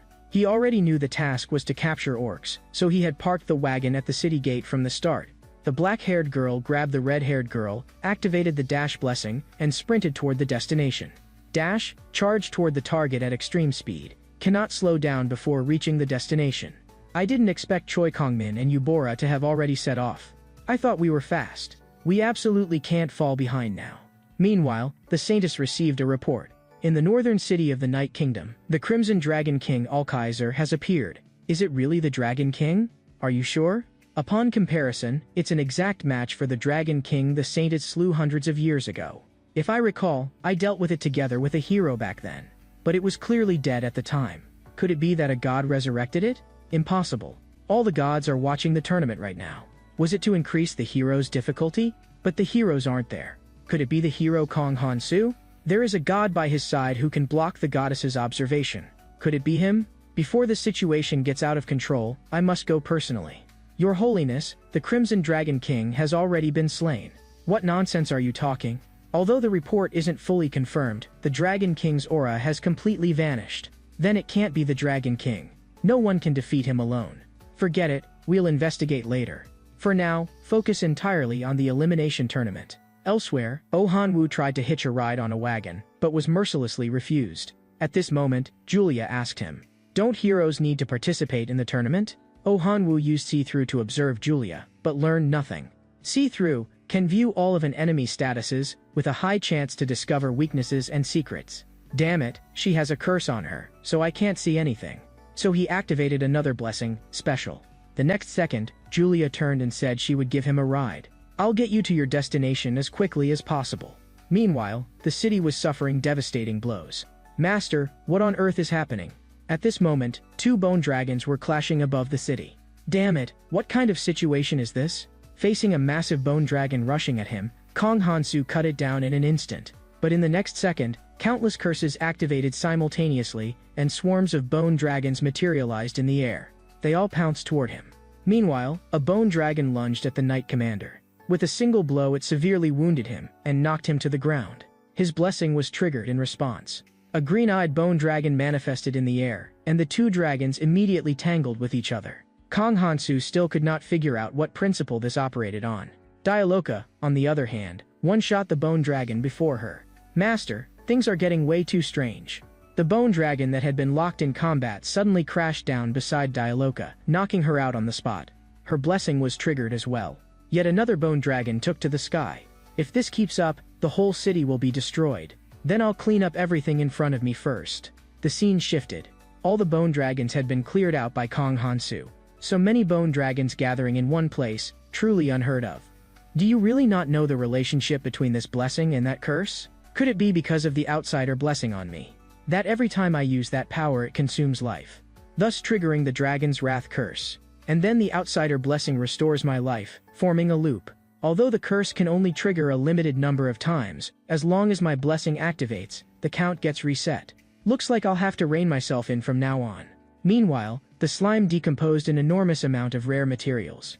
Dialoka, you can have all these materials. It does feel like a lot of trouble has piled up. But when I think about how rare they are, I can't help feeling a bit happy. The Knight Commander rolled up from the rubble and sat up. He said a few solemn words. But Kong Han-su did not understand a word.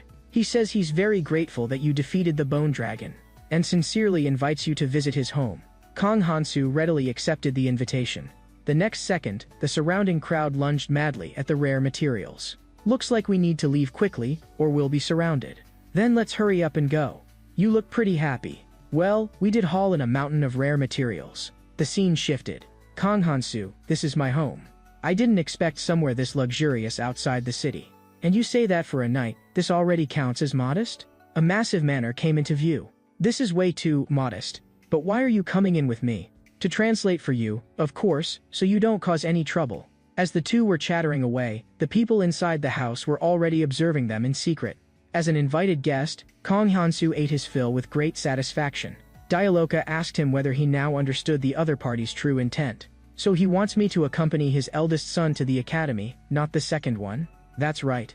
The second son already has a companion. The one who needs looking after is the other child. In other words, they hope you'll take good care of that child, and accompany him to school. Kong Han-su could not understand a word they were saying, and could only rely on Dialoka to translate. Simply put, they want you to become their son's good friend, a trustworthy companion. Kong Han-su agreed decisively, and the god was very satisfied as well. Then Dialoka shrugged. Actually, they want to tame you, master. That's definitely you mistranslating again. I just omitted that heap of complicated words in the middle, that's all. That's called distorting the facts. Dialoka shouted at the couple. My master says your son is extremely rude, not even showing his face when guests arrive. He plans to tear that face right off. Kong Hansu was full of question marks, while the couple had already huddled in a corner, sweating cold. What did you just say? The fine translation skills of an excellent demon. The scene shifted. Dialoga, your translating is way too sloppy, you've nearly scared that couple to tears. By the way, do you know what Dumdor Academy is? It's one of the 4 great academies. An academy established by humans to fight monsters. And although humans remain weak no matter how hard they try, by uniting, they've instead become a symbol of the pursuit of peace. As she spoke, a young boy burst into the house and shouted loudly at them. Do you really need me to translate something this simple? No need, I can roughly understand. His father asked me to discipline this son properly. And I know very well how to make him a good student. Kong Hansu drove a fist straight into his face. Before the other party could react, he took another punch to the stomach. And then, with one more punch, he was blasted out the door. You should properly fulfill your responsibilities as a son. Looking at the child lying on the ground, Kong Hansu suddenly recalled his past self. Damn it, more memories I can't bear to look back on. He realized he had hit too hard, and hurried forward to check the injuries. As soon as the child opened his eyes, he was so frightened he ran around in a panic. Dialoka raised a hand and pointed, knocking him out again. What should we do with this kid? Bury him? Absolutely not. The scene shifted. Kong Hansu summoned the Knight Commander and others to help with treatment. A green light fell, and the child's injuries recovered instantly. But as soon as he clearly saw Kong Hansu's face, he immediately turned and ran in fright. Looks like you hadn't truly come to your senses yet. Kong Hansu decided to scare him a bit more, and suddenly unleashed his aura in full. Dragon's Wrath activated in turn. A bone dragon appeared above his head and swallowed him in one bite. The child stared wide-eyed in terror. The next second, Kong Hansu smashed the dragon's tooth with a punch. He walked out of its mouth. That was great. Come on, let's be friends. Elsewhere, the Saintess had just returned home, looking exhausted. With sponsors' resources steadily dwindling, relying on the temple alone to support the heroes is too much of a stretch. Just as I expected, no matter how the times change, some things never do. The communication crystal lit up, and the caller reminded her. The Academy's headmaster has been waiting for you since morning. But hasn't this year's hero admissions already ended? She says there's something important she must discuss with you in person. In addition, there's good news. The matter of the Crimson Dragon King has reached a conclusion.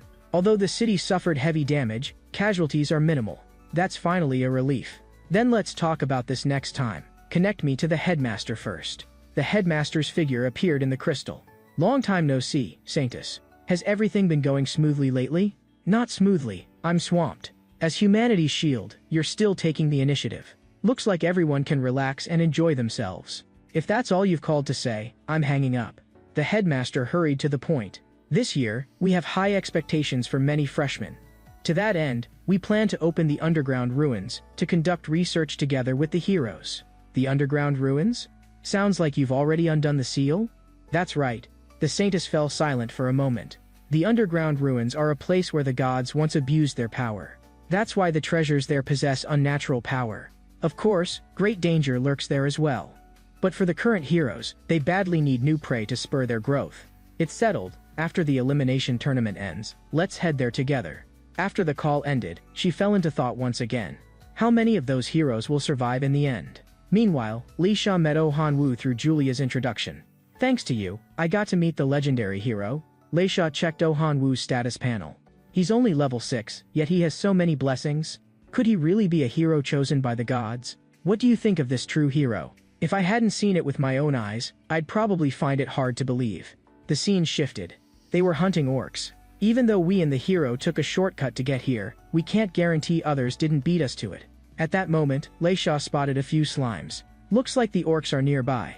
Judging from these wounds, there should be a mage and a swordsman in the vicinity. The sounds of fierce fighting came from not far away, and the 3 of them rushed over at once. On a closer look, it turned out to be their class representative. The scene shifted. After the heroes' hard-fought battle, the elimination tournament finally drew to a close. Thank you for your patience, heroes. Now, I will announce the final rankings of this elimination tournament.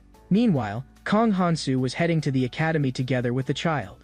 Do you really hate the academy that much? Not that I'm a fan either. Dialoka said that her level was too high, and she probably would not be allowed in.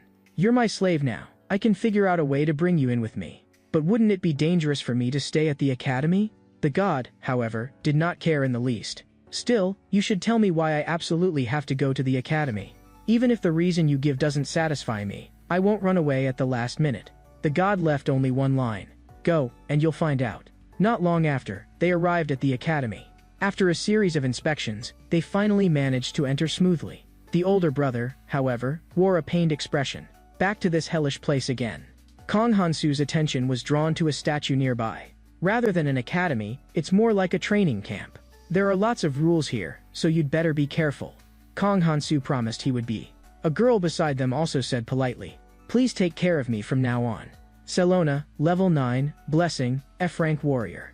Curse, F-rank noble LVU1. Looks like she's a noble young lady.